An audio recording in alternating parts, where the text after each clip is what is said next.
최영일의 시사본부. 안녕하십니까. 최영일의 시사본부 시작합니다. 어제 민주당 이낙연 대표가 드디어 이재명 후보와 회동을 했죠. 원팀을 향한 걸음을 내딛었는데요. 다만 이게 막걸리 주점이 아니라 찻집이었습니다. 과연 잃어버린 컨벤션 효과를 뒤늦게 찾아올 것인지 주목받고 있습니다. 자, 국민의힘 내 후보는 이제 열흘 남은 선택을 향해 진검승부를 치르고 있는데요. 오늘 저녁에도 토론회가 열립니다. 자, 지난 금요일 저희가 인터뷰했던 김동연 전 경제부총리, 어제 새로운 물결이라는 신당 창당 발기인 대회를 가졌는데요. 별칭은 오징어당이라고 하네요. 자, 한편 코로나19 백신 접종률이 70%를 돌파했습니다. 10월 말까지 75% 접종이 전망되면서 다가오는 11월 단계적 일상 회복으로의 전환도 카운트다운이 시작된 듯합니다. 자, 방역당국의 방침과 수칙도 중요하지만 우리가 각자 준비할 것은 없을까요? 10월의 마지막 주간이 시작이 됐습니다. 약 2달 남은 올해의 마무리와 다가오는 한 해 준비도 미리 점검해 보시고요. 최영일의 시사본부 출발합니다.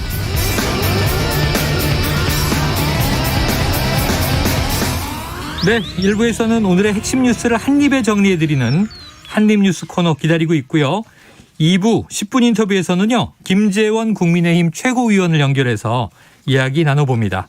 이어서 주간 이슈 먼데이 국제본부도 준비되어 있습니다. 한 입에 쏙 들어가는 뉴스와 찰떡궁합인 디저트송 신청을 기다리고 있고요. 오늘 뉴스에 어울리는 노래가 있으면 문자 샵 9730으로 자유롭게 보내주시기 바랍니다. 오늘의 디저트송으로 선정되신 분께는 별다방 커피 쿠폰 보내드리고 있습니다. 많은 참여 부탁드리고요. 짧은 문자 50원, 긴 문자 100원입니다.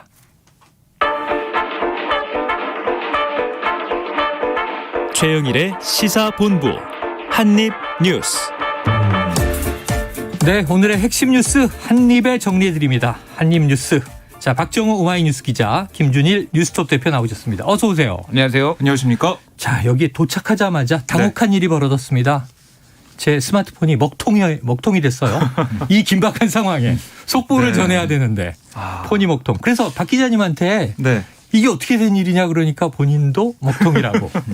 김준일 대표님은 몰랐어요? 예, 저는 다른 통신사를 쓰고 있기 때문에 저는 잘 됐는데. 어떻게 된 일입니까? 아니, 깜짝 놀랐습니다. 네. 한 11시 좀 넘어서 한 11시 20분쯤부터 제가 이제 KT를 쓰고 있는데요. 네네, 저도 같아요. 전화가 안 되더라고요. 인터넷을 검색할 수가 없더라고요. 전화는 되는데. 네, 전화는 되는데.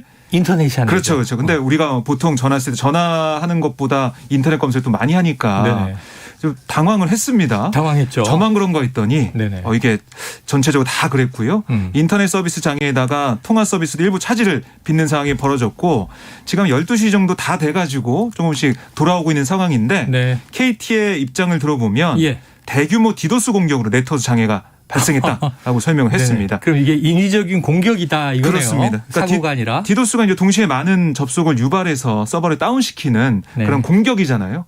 그러니까 외부에서 공격을 받아가지고 이런 장애가 발생했다라고 얘기하고 있고 정확한 원인을 파악 중이다. 그리고 문제가 없도록 지금 복구하고 있다 이렇게 설명하고 있습니다. 네, 지금 뭐 대기업 서버나 혹은 국가기관 과거에 국정원에서 밝힌 바에 따르면 하루에도 뭐 굉장히 여러 차례 디도스 공격을 받는다고 해요. 그런데 이걸 이제 막아내야 되는데 왜 막지 못했는가와 또 누가 이런 일을 저질렀는가. 어휴, 저 깜짝 놀랐잖아요. 전 요금미납인 줄 알고. 전화 끊겼나? 근데 인터넷은 안 되는데 전화는 걸어보니까 되더라고요. 전화는 되고 통화는 되고. 예, 지금 이제 우리 유튜브에 이 청취자 댓글 써니스카이님 11시 20분부터 KT 인터넷망이 끊겼습니다. 볼프강님, KT 통신망 장애 지금 다 복구된 것 같네요. 네. NGY님, KT 접속이 안 돼서 애먹었습니다.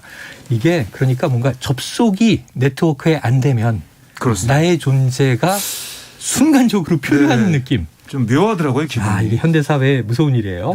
자, 오늘 뉴스로 들어가 보죠. 자, 14일 만에 드디어 명락회동이 있었다. 어제였죠? 그렇습니다. 어제 오후에 이재명 후보와 이낙연 전 대표가 드디어 만났습니다. 14일 만에. 그러니까 지난 10일 이재명 후보가 민주당 대선 후보 선출된 다음에 14일 만에 회동이 있었던 건데요. 우리가 뭐 막걸리를 마시면서 회동을 할 거다 얘기 나눌 거라고 했는데 맞아요. 어제는 그 서울 종로구 안국동의 한 찻집에서 만났습니다. 안국동에 이제 전통 찻집 많죠. 네, 여기 뭐 보이차 전문점이라고 하는데요. 네. 이 원팀을 보이는 그런 자리에서 보이차를 마신 정말요? 게 아닐까 하는 추측을 한번 해봤습니다. 해석을 좀 해봤는데 그런 또 깊은 뜻이. 그러니까 이재명 후보가 먼저 도착을 해가지고요. 네.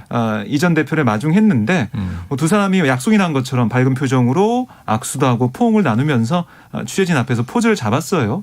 그 이후에 이제 모두 발언을 지켜봐도 좀 훈훈한 분위기였는데요. 네. 이전 대표는 저는 문재인 정부 성공과 정권 재창출을 위해서 작은 힘이나마 보태겠다. 네. 뭐 당원과 지지자들 여러 생각을 가질 수 있지만 민주당의 정신과 가치를 지키고 이어가야 한다. 이 대의를 버리지 말고 호소한다. 이런 얘기했고 이재명 후보도 무엇보다 하나 부족함이 없는 대표님이다라고 얘기하면서 앞으로 민주당뿐 아니라 이 나라와 국민의 미래를 위해서 정권 재창출하는데 고견을 부탁드린다. 네. 이렇게 강조를 했고 뭐 회동 이후에 페이스북에 뭐라고 썼냐면 이낙연 전 대표가 원팀을 넘어서 드림팀으로 가자.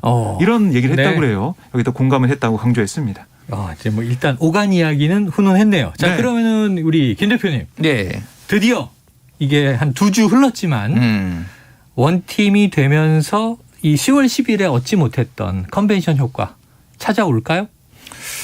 일단 좀 타이밍상으로 애매하죠. 사실은 타이밍이 그때 애매하다? 딱 치고 올라갔어야 되는데 지금 이걸로 다시 뭐 반등을 뭐 눈에 띄게 하기에는 네네. 지금 다른 이슈들이 너무 많다라는 거고 지금 이 상임 고문을 맡았어요. 네네네. 그러니까 전직 당 대표들이 다 맡은 거거든요. 그러니까 뭐 이해찬 대표 뭐 해가지고 전직 당 대표기도 하죠. 예, 그러니까요. 네네. 그래서 이제 맡은 거라서 전혀 그림상으로는 전혀 이제 문제가 이상하지 않지만은 문제없지만. 실제 이제 이재명 캠프 측이나 이재명 지지자분들은 생각을 한 거는 뭐 공동선대위원장 이 정도는 맡아줘야지 이게 뭔가 네네. 원팀이 딱 됐다라는 느낌이 있는데 네. 공동선대위원장, 뭐 선대위원장은 어쨌든 캠프에 매일 나오는 거고 상임고문 안 나오거든요. 네. 이제 그러니까 지금 뭐 이제 그 이낙연 캠프에서 일하셨던 분들을 지금 중용할 거다. 뭐 몇몇 의원 이름이 네네. 나오더라고요. 뭐 제가 실명을 밝힐 수는 없고 그런 네. 분들이 이제 중용될 거라는 얘기는 있어요. 그런 어떤 시그널을 통해서 점점 좀 올라가야죠. 그러니까 워낙 지금 거의 그 이낙연 지지자의 절반은 네. 다른 후보를 찍겠다. 뭐 이런 정도의 여론조사도 있고 막 그러니까요. 그러니까 근데 문제는 지금 원팀도 원팀인데 지금 대장동 의혹을 이걸 어떻게 해결할 네네. 것이냐 이게 좀 지금 난망해요 지금. 예. 자, 일단 어제는 원팀을 향한 첫 발자국은 뗐다. 네. 근데 이 뭐 상임 고문 이 얘기가 좀 많이 나오는데 제가 볼 때문에. 때는 뭐 어떤 걸 맡느냐가 중요한 것보다 네. 앞으로 중요한 세레모니나 이벤트가 있을 때 같이 함께 하느냐. 행동과 말, 언행 그렇습니다. 아니겠습니까? 그런 것들 좀 잘 세레모니. 되느냐 좀 봐야 될 것 같고요. 특히 유세, 건선 그렇습니다. 들어가면. 그리고 이제 선대위원장 같은 경우는 아마 실무형으로 아니면 네. 더 나아가서 통합선대위로 가기 때문에 외부 인사가 또 와서 통합적인 시너지를 내는 그런 쪽 가지 않을까 네. 하는 생각이 들고 어쨌든 어제 이 상황을 좀 보면 이낙연 전 대표 지지자들이 찻집 밖에 와가지고 네네. 뭐 고성을 지르고 뭐 이런 부분이 좀 있어서 네네. 화학적 결합까지는 좀 더 시간이 걸리겠다는 생각이 네네. 들었습니다. 지지자들이 녹아들기까지는 조금 더 시간이 필요하다. 네. 자, 이런 와중에 이재명 경기도지사는 오늘부로 전지사가 됐네요.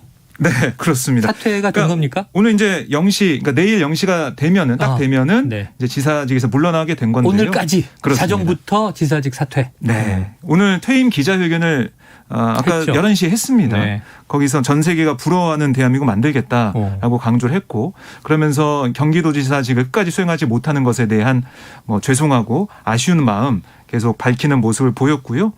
어쨌든 이 내일 같은 경우는 중앙선관위에 대선 예비후보 공식 등록하는 그런 일정이 또 예정돼 있는 것으로 보이고 중요한 게 문재인 대통령과의 회동이 날짜거든요. 이 28일에 문재인 대통령이 이제 해외 순방을 가기 때문에 네. 해외 일정이 있기 때문에 그 전에 만나지 않겠느냐. 네네. 그래서 또 내일은 또 청와대 이 국정감사가 있기 때문에 모레 그러니까 27일에 만나지 않겠느냐 이런 예상이 좀 나오고 있는데 좀 봐야 될 것 같고요. 어쨌든 이 이재명 지사가 이제 이재명 후보가 대선 후보로서 본격적인 행보를 시작하게 됐다.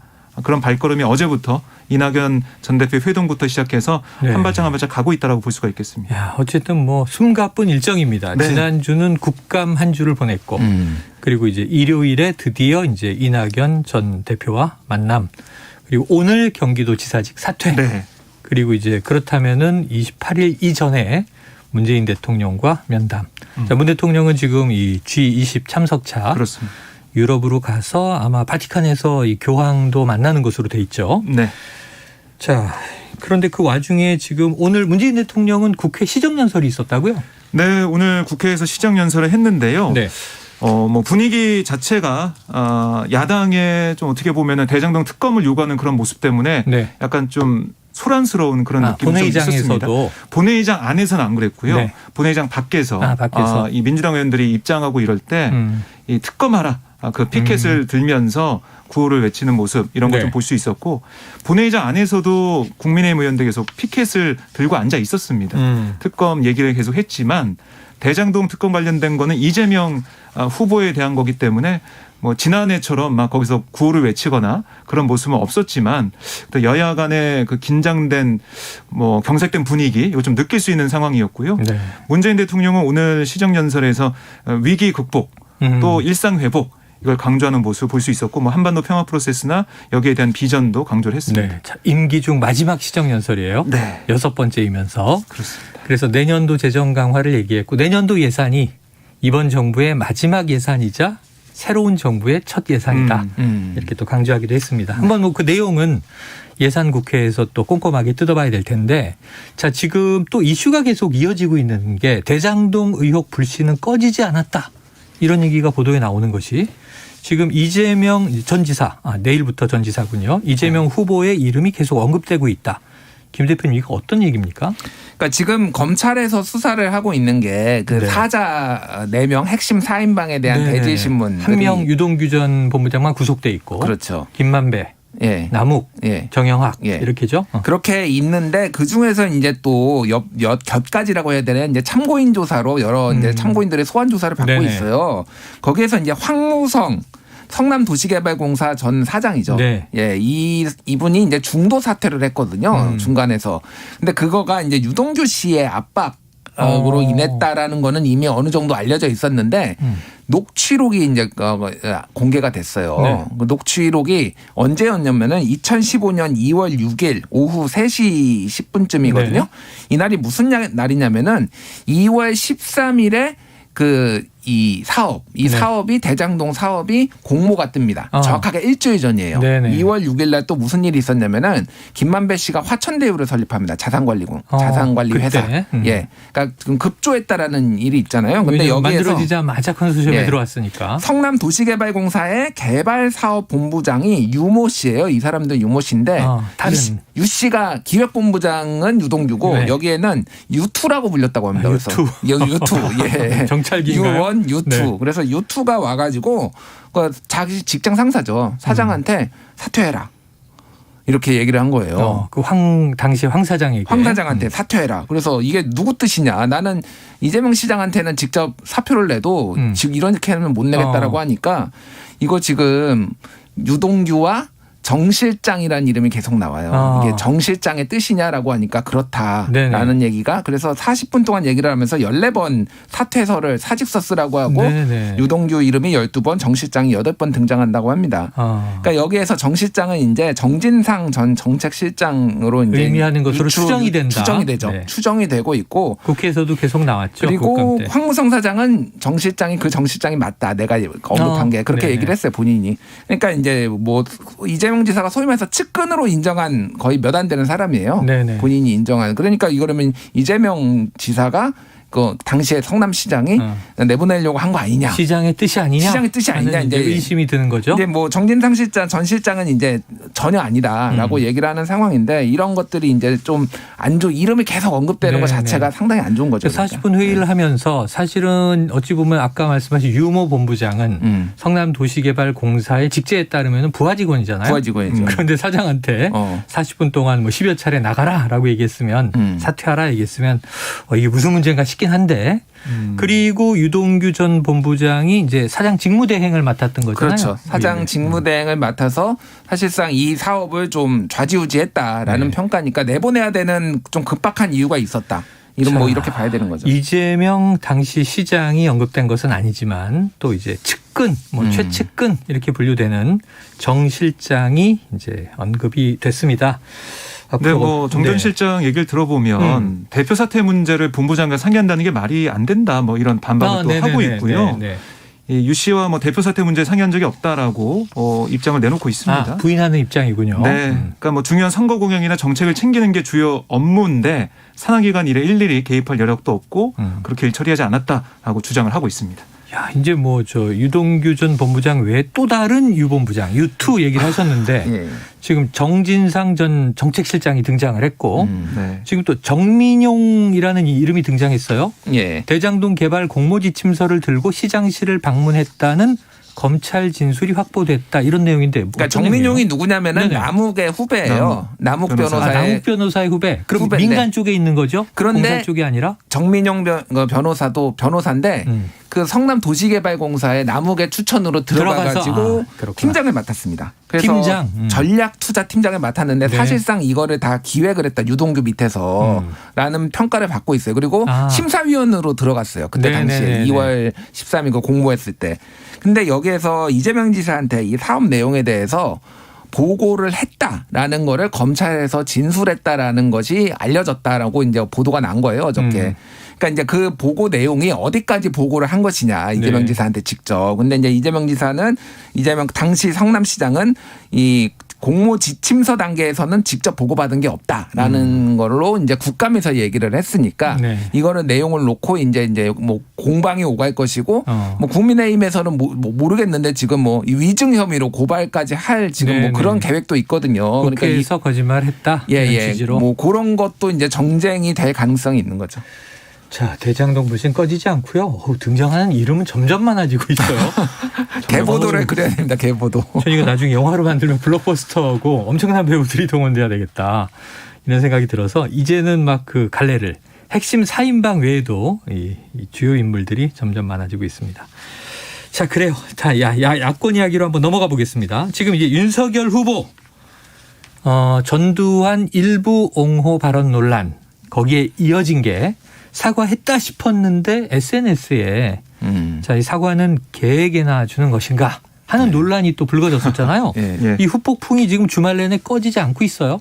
어떻게 보셨어요? 지난 금요일에 저희가 그 여기서 방송을 했잖아요. 맞습니다. 그러면서 개 동공, 개 그 토리 동공. 팩트냐 아니냐 얘기를 했었죠. 예, 그거가 이제 온라인 커뮤니티에 그게 올라왔다라는 걸 제가 소개를 윤 해드렸는데. 후보가 토리 앞에 앉아 있었던 거 아니냐 이런 의혹. 네, 소위 말해서 그 동공에 떡벌남이 비쳤다. 뭐 그런 거였는데 그거에 대해서는 뭐 사실상 정설로 굳어지는 분위기인 것 같아요. 그래요. 예. 후보 본인이 뭐 가부 이야기는 하지 않았고. 예. 그러니까 뭐 어찌됐든 그 김건희 씨 지금 의혹은 그 집 근처에 있는 사무실로 가서 그거를 촬영을 했다라는 건데 윤 후보가 토론에서 직접 얘기했죠. 예. 자정 무렵에 그 반려견과 그 부인이 그 SNS 담당 직원의 안내를 받아서 집 근처 사무실로 이동을 해서 촬영을 했다. 그리고 거기서 올렸다. 그 캠프는 광화문에 있고요. 그 윤석열 후보는 서초동에 살고 있고 멀다. 김건희 씨의 그 회사도 서초동에 있습니다. 그 같은 그래요. 건물에 있어요. 그 지하상가에 있어요. 그러니까 김건희 씨가 이거를 주도해가지고 거기 본인의 사무실에 가가지고 찍은 건 아니냐. 그리고 예전에 뭐 집사부일체인가요? 그 프로그램에 나왔을 때 나왔던 바닥 윤석열 후보 집의 바닥 타일과 이게 다르다라는 거예요. 그래서 사진의 바닥이 그래서 뭐 이제 한마디로 얘기하면 이거를 주도한 사람이 김건희 씨 아니냐 이런 의혹에 대해서 이제 아니다라고 하면서 가족 얘기를 이제 뭐 가족은 원래 다 이렇게 선거에 다들 개입하는 거 아니냐라고 하면서 뭐 누구죠 저기 홍준표 후보 같은 경우에는 부인이 후원회장도 한다라고 하면서 또 저격을 하고 그러면서 이게 논의가 좀 산으로 가고 있는. 야, 그래서 이 명망가가 후원회장을 맡은 게 아니라 부인이 후원회장을 맡았으니 이 얼마나 이제 또 소박한 소탈한 모습이냐라고 이제 홍준표 의원 강조를 했을 텐데 네. 어차피 선거는 패밀리 비즈니스다라는 건 윤 후보의 얘기고. 예. 그 발언, 네. 그 단어 선택 자체를 듣고 저는 좀 놀랐는데 네네. 선거를 패밀리 비즈니스로 본다는 거잖아요. 그러니까요. 그러니까 그런 생각을 가지고 있기 때문에 네. 뭐 이런 얘기죠. 그 원래 워딩은 원래 이 선거라는 거는 시쳇말로 패밀리 비즈니스라고 하지 않습니까? 이렇게 얘기를 했는데 네. 글쎄요, 저는 처음 들어봤거든요. 선거를 패밀리 비즈니스라고 하는 아니 거. 선거에 가족이 많이 나오긴 해요. 네. 뭐 부인은 기본적으로 같이 다니고 예를 들면 뭐 훈남 아들이나 또 굉장히 뭐 이제 좀 딸이 네. 있는 경우에 선거에 굉장히 또 이렇게 뭐랄까요 유인 효과를 보는 경우도 있죠. 근데 그걸 비즈니스라고 표현하는 것 자체는 비즈니스라고 하진 이거는 않죠. 예전 NBA 추억이 또 떠오르기도 하고 네. 그런 느낌이 또 들었는데 그러네요. 약간 느낌이. 예, 그 하나가 저는 좀 비판 지점이라 좀 볼 수가 있는 것 같고 또 하나는 뭐냐면 주말에 당원들한테 보낸 단체 문자 메시지 네네. 이걸 보고 좀 고개를 가우뚱했는데 예. 이런 얘기를 했어요. 뭐 최근 상황에 대해서 송구스럽다라고 얘기를 하고 네, 당원들한테 그랬죠. 어떤 것도 저들의 공격거리가 될 수 있다는 것을 느끼고 더 경계하고 더 단련하겠다. 이렇게 얘기를 했는데 여기에 대해서 경쟁주자들이 다 비판을 좀 하고 있거든요. 네. 아니 결국 전두환 정치 잘했다 발언은 잘못한 게 아니고 본인을 지지하지 않는 사람들이 공격거리로 트집잡는 게 아니냐. 이런 뭐 생각이 아니냐는 게 유승민 캠프의 주장이에요. 그리고 뭐 이 홍준표 의원 같은 경우는 이번 논란 자체에 대해서 국민을 뭐 개처럼 여기고 조롱감으로 만들었다. 후보 자격이 있냐. 또 이렇게 공세를 펼치고 있습니다. 민주당에서도 공식적으로는 송구하다라고 잘못 구하는 척 하다가 네. 자기 편 앞에서는 저들의 공격거리라고 하면서 마치 희생양이 된 것처럼 이런 입장을 보이고 있다. 이런 비판을 네. 또 쏟아내고 있습니다. 이 뉴스가 끝도 없이 이어집니다. 그래서 여기서 잠깐 끊어야 될 것 같아요. 교통 상황을 지금 12시 42분으로 가고 있는데 교통정보센터의 이현 리포터에게 듣고 오겠습니다. 나와주세요. 네, 오늘 완연한 가을 날씨가 펼쳐지고 있는데요. 점심 식사 후에는 졸음운전도 예방할 겸 잠시 주변을 산책하셔도 좋겠습니다. 도로의 소통 계속 나아지고 있는데요. 영동고속도로 강릉 방향 군포에서 동군포 쪽으로 사고 여파를 받고 있고요. 마성터널에서 양지터널 쪽으로는 차가 많습니다. 작업을 하는 곳도 많으니까 전방 상황 잘 살펴주셔야겠습니다. 경부고속도로 부산 쪽으로 서울요금소에서 죽전까지나 동탄 분기점에서 남사 쪽의 정체 모두 작업 때문이고요. 서해안고속도로 서울 쪽입니다. 용담터널 부근에서 차선 작업 중이라 매성 부근부터 영향을 받고 있습니다. 중부 내륙고속도로 창원 쪽으로 가신다면 작업을 하는 괴산 부근에서 막히고 있습니다. 호남고속도로 순천 방향 삼내 부근 작업 정체 4km 구간에서 이어집니다. KBS 교통정보센터였습니다.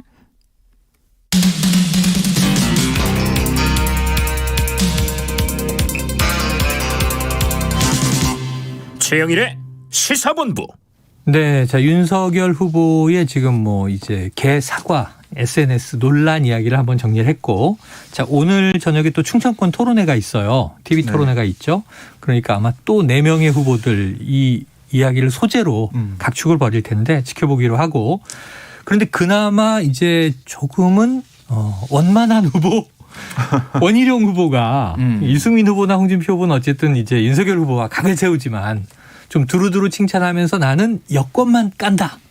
그래서 이제 대장동 일타 강사를 자처하는 원희룡 후보가 또 뭔가 말 논란에 휩싸였는데, 이 원래는 후보 본인의 이야기는 아니고 부인의 이야기였던 것 같아요. 소시오패스 논란, 이건 어떤 겁니까? 그러니까 이게 원희룡 후보 아내인 강윤영 씨가 네. 신경정신과 전문의예요. 네네. 근데 한 유튜브 방송에 나가서 이재명 후보는 소시오패스나 안티소셜이다. 그러니까 반사회적인 경향을 보인다라고 말한 게 보인다. 네. 화제가 됐고요. 의사인데. 그렇습니다. 전문인데 이런 얘기를 해서 이게 화제가 됐고 논란이 있다가 이게 좀 폭발한 계기가 있었습니다. 그저께죠. 그저께 주말에 MBC 라디오에 출연해가지고 네네. 원희룡 후보와 또 이재명 캠프 대변인을 했었던 현근택 변호사. 여기 출연. 원희룡 후보 본인과 네. 우리도 나오죠. 그렇죠. 현근택 변호사가 네. 출연하는 그런 프로가 있었는데. 시즌 2에 나옵니다. 그렇습니다. 근데 원희룡 후보와 현근택 변호사가 말 그대로 대판 붙었습니다. 그야말로 대판 붙었습니다. 네, 어떻게 된 거예요? 아마 영상 보신 분들 많으실 것 같은데요. 네. 현근택 변호사가 이 소시오패스 발언에 대해서 네네. 이거는 공직선거법상 후보자 비방이다. 허위사실 공표에 걸리는 거다라고 네. 했더니 원희룡 후보가 아니 후보 본인이 아닌데 무슨 공직선거법이냐. 내 아내도 못 지키는 사람이 무슨 나라를 지키냐. 뭐 이렇게 강하게 반발하면서 뭐 서로 뭐 손가락질하는 삿대질하는 이런 모습, 그다음에 고성에 오가는 모습, 또 원희룡 후보는 반말하는 뭐 그런 모습도 좀 보이긴 했었는데요. 이렇게 되면서 정말 이 방송을 진행하는 진행자가 어떻게 할 줄 모르더라고요. 네. 그래서 보면서 많은 분들이 현장을 보셨을 것 같고 어쨌든 원희룡 전 지사는 아니 이거는 공인인데 공인에 대한 얘기를 왜 마음대로 못하냐. 예전에 그 전직 대통령에 대한 얘기도 했었지 않냐.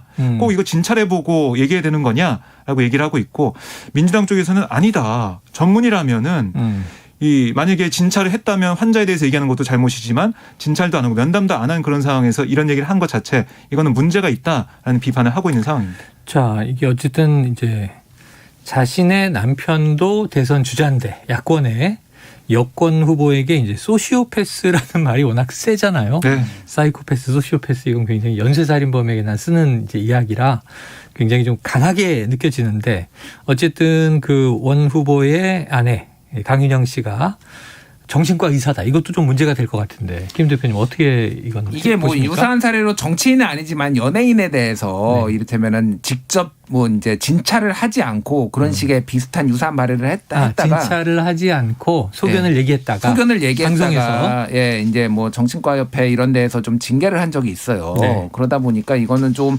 부적절했다라고 개인적으로는 생각합니다. 강윤영 네, 의사가 네. 예, 강윤영 씨가 부적절했는데 왜 원희룡은 왜 이렇게 세게 나왔냐라고 하면은 전체적으로 전략적으로 세게 나온 것 같아요. 아무리 봐도 예, 최근에 그 이재명 지사 공격을 하면서 상당히 지지율이 많이 올랐거든요. 강하게 각을 세우고 있죠. 이게 이제 중도층에서는 싫어하는데 보수 진영에서는 시원하다. 네. 뭐 맞지 않냐, 맞는 얘기한 거 아니냐, 막 이렇게 또 뭐 이제 그런 식의 이제 반응들이 있는 거고 현근택 변호사하고 둘이 고등학교 동문이에요. 아 그래요? 선후배예요. 제주제일고의 가장 유명한 사람이 원희룡이고 정치권에서 한 두 번째 유명한 사람이 아마 현근택일 겁니다. 네.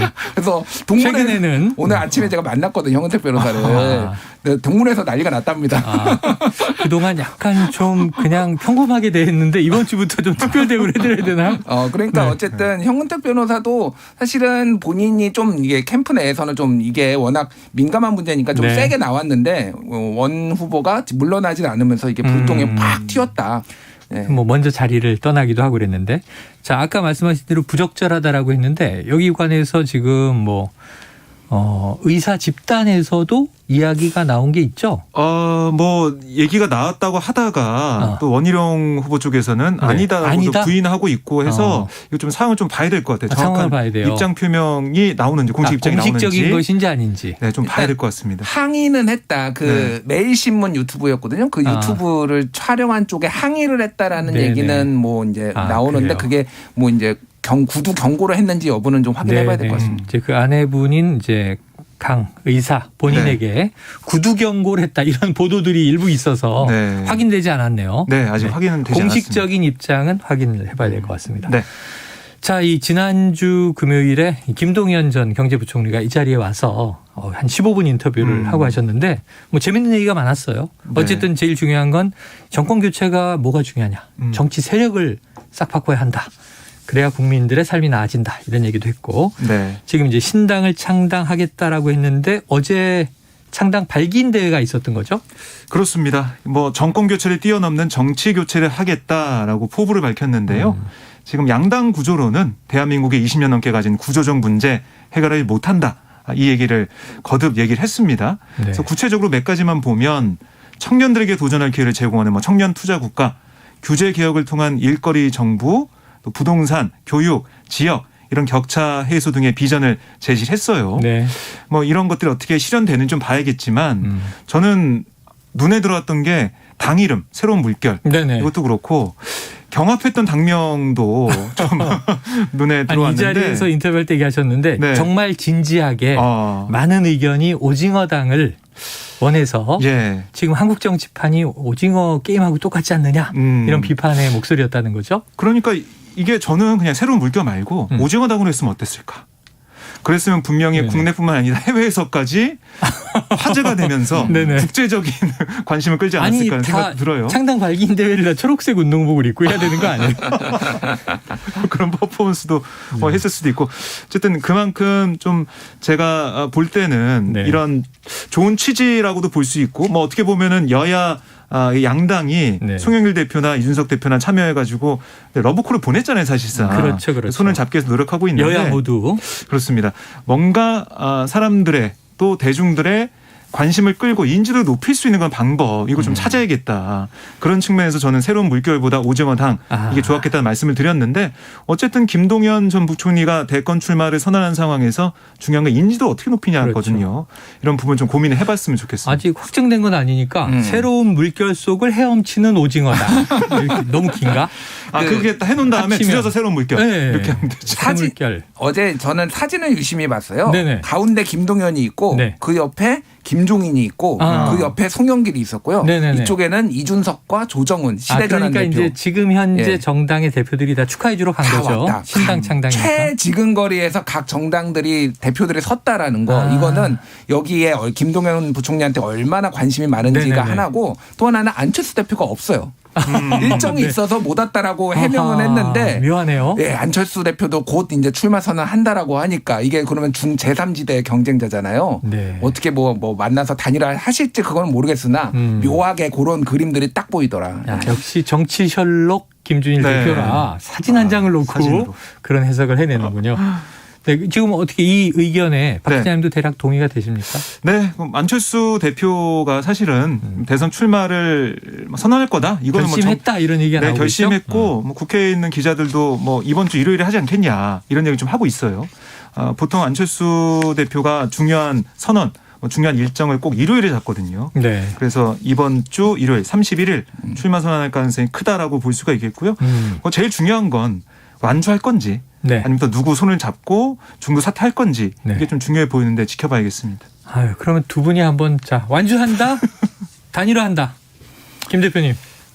완주할 것 같아요. 저는 솔직히 잘 모르겠어요. 이번에는 조금 하도 철수를 계속해서 네네네. 철수였잖아요. 네네. 이번에는 안 철수하지 않을까. 안 철수할 것 같다. 예. 자, 네. 박 기자님.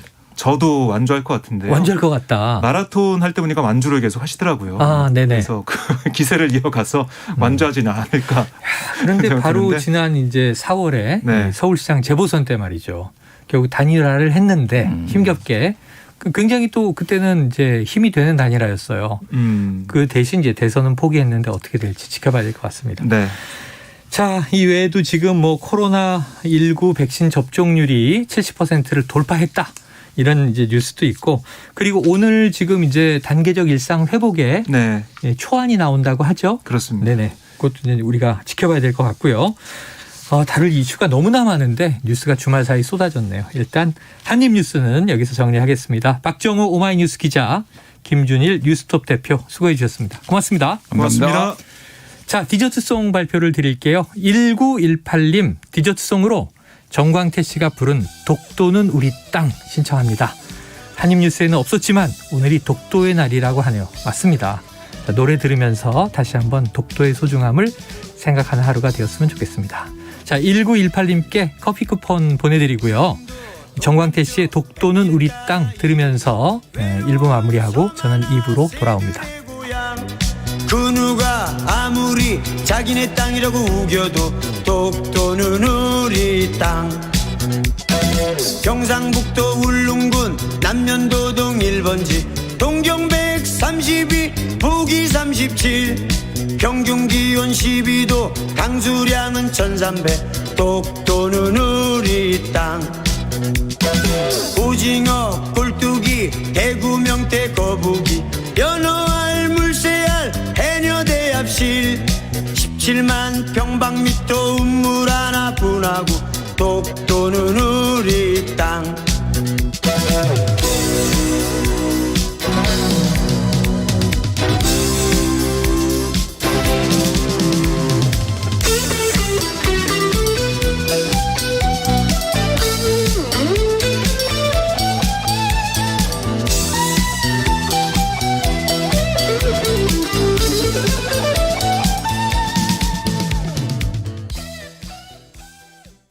안녕하세요. 환경부 장관 한정혜입니다. 여러분은 환경을 지키기 위해 어떤 실천을 하고 계신가요?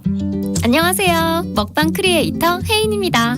요즘 배달 포장 음식 문화가 확산되면서 일회용 쓰레기가 엄청나게 늘었다고 해요. 그래서 전 집에 있는 그릇들을 챙겨가서 직접 음식을 담아오는 일을 실천하고 있습니다. 일회용 용기에 담긴 음식을 먹을 때보다 더 건강한 음식을 먹는 기분이라 좋고 또 지구의 건강까지 지켰다는 생각에 뿌듯하더라고요.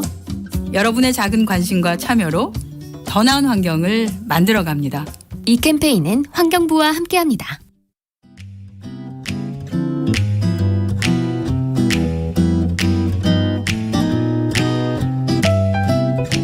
안녕하세요. 바른말 고운말입니다.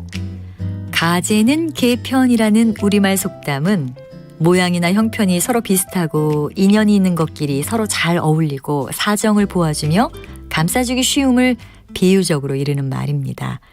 이와 비슷한 뜻의 속담으로 검둥개는 돼지편, 또 솔개는 매편, 그리고 이리가 짖으니 개가 꼬리 흔든다 이런 것들도 있습니다.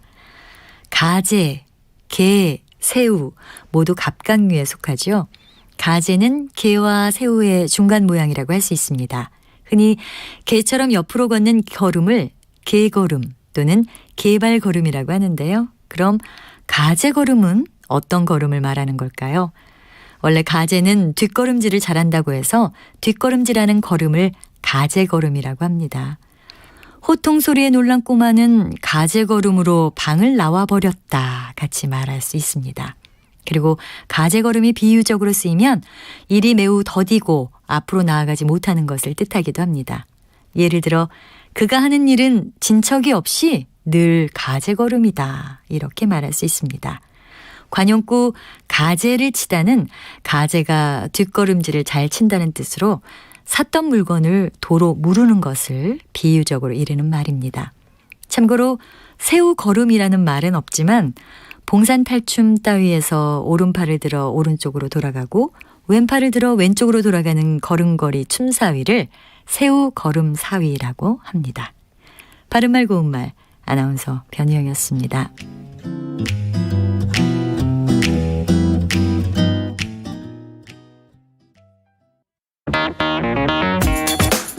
시선은 뜨겁다. 조직적으로 움직였다는 의심이 드는 사건입니다. 아니 정치 권력이 더 두 번째는 뭐냐면 정말 진짜 지금 김영남 의원 때론 차갑게 식혀야 할 때도 있다. 그러니까 너는 죄가 있어 이렇게 판단하는 건 잠시만요. 이 부분이 이제 그만 제가 끊고 가겠습니다. 시선은 시원하다. 이처럼 소가 화장실을 이용하면 배설물을 한 곳에서 처리할 수 있으니까 온실가스 배출량을 획기적으로 줄일 수 있다고 하는군요. 시원한 바람처럼 기분 좋은 소식이 있다. 시사의 핫앤쿨 KBS 1라디오에 다 있습니다. 평일 저녁 7시 20분 정준희 교수의 KBS 열린 토론, 평일 밤 10시 5분 김성환의 시사야. 많은 청취 바랍니다.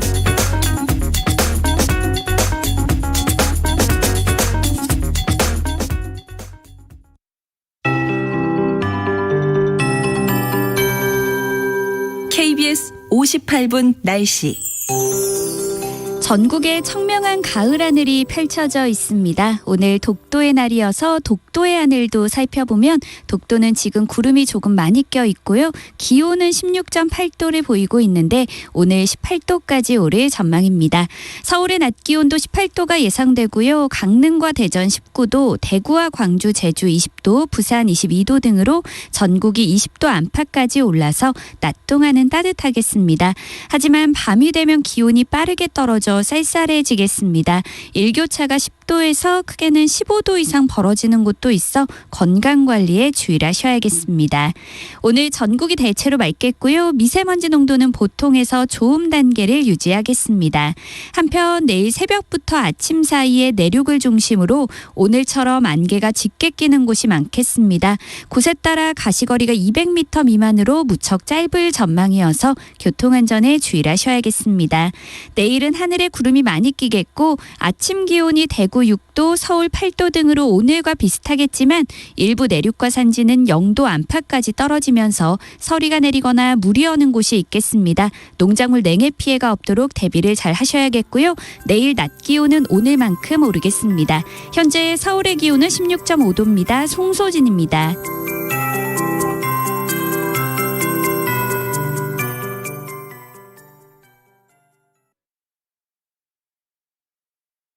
정성을 다하는 국민의 방송 KBS가 한시를 알려드립니다.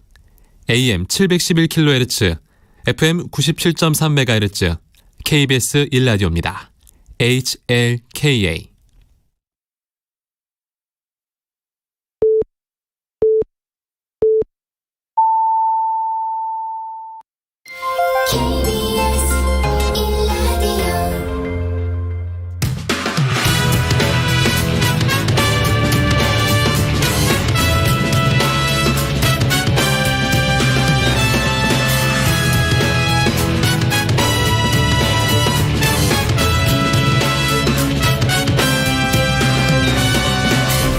KBS 1라디오 최영일의 시사본부.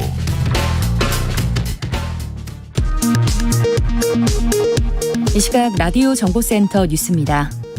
오늘 오전 발생한 KT 인터넷망 장애는 디도스 공격에 의한 것으로 파악됐다고 KT 측이 밝혔습니다.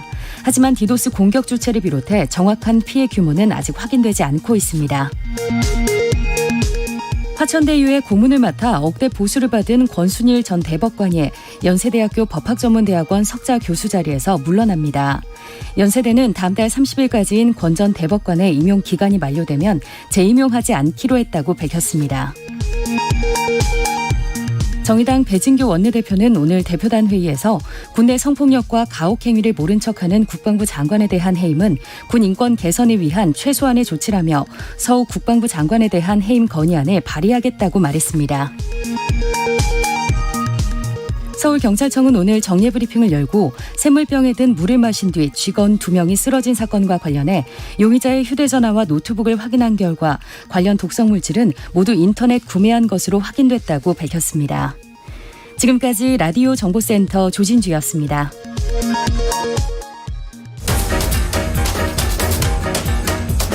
최영일의 시사본부 10분 인터뷰. 네, 단 10분 동안 이슈의 핵심을 10분 짚어드리는 10분 인터뷰 시간입니다. 국민의힘 대선 후보 경선, 이제 4차례의 토론만을 남기고 있는데요. 하지만 아직 확정되지 못한 여론조사 문항 이슈 등으로 후보 간 갈등은 고조되고 있습니다. 오늘도 보도를 보면은 이제 최고조에 달하고 있다, 이런 표현들이 등장하는데요. 당 지도부와 함께 막바지에 접어든 야당의 경선 상황을 짚어보겠습니다. 자, 국민의힘 김재원 최고위원 전화로 연결돼 있습니다. 김 의원님, 안녕하세요.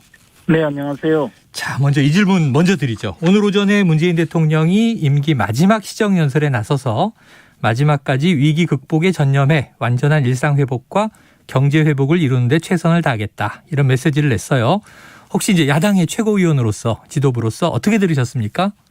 근데 그 대부분의 내용이 네. 지금까지 재정이 거의 파탄 상태에 이르렀는데 그에 대해서 지금 문재인 대통령 들어오고 전임 정권에 비해서 50% 이상 그 재정을 팽창시켰는데 그에 네네. 대해서 크게 대응책이 없이 또 이제 새로운 이야기만 계속 나타냈거든요. 그런 면에서 상당히 걱정스러웠고요. 네네. 그리고 문재인 대통령이 지금까지 마무리 지어야 될 여러 가지 국정 현안에 대해서 전혀 책임 있는 자세가 없었다는 생각이 들었습니다. 네네. 자, 야당 지도부로서 이 문재인 대통령의 마지막 시정 연설 문제가 있었다. 책임질 일이 등장하지 않았고 재정이 걱정인데 계속 확대 일로로 가고 있다, 이렇게 이제 비판을 해주셨습니다. 자, 국민의힘 대선 후보 경선이요, 반환점을 돌아서 이제 결승점으로 가는 분위기입니다. 자, 당 최고위원이시니까 특히 또 공명선거 추진단장 맡고 계시잖아요. 네. 중간평을 주신다면 어떻게 보고 계십니까? 저희들이 사실 과거와 달리 TV 토론의 기회를 많이 엄청나게 많이 하루 건너 하루 하는 느낌입니다. 네.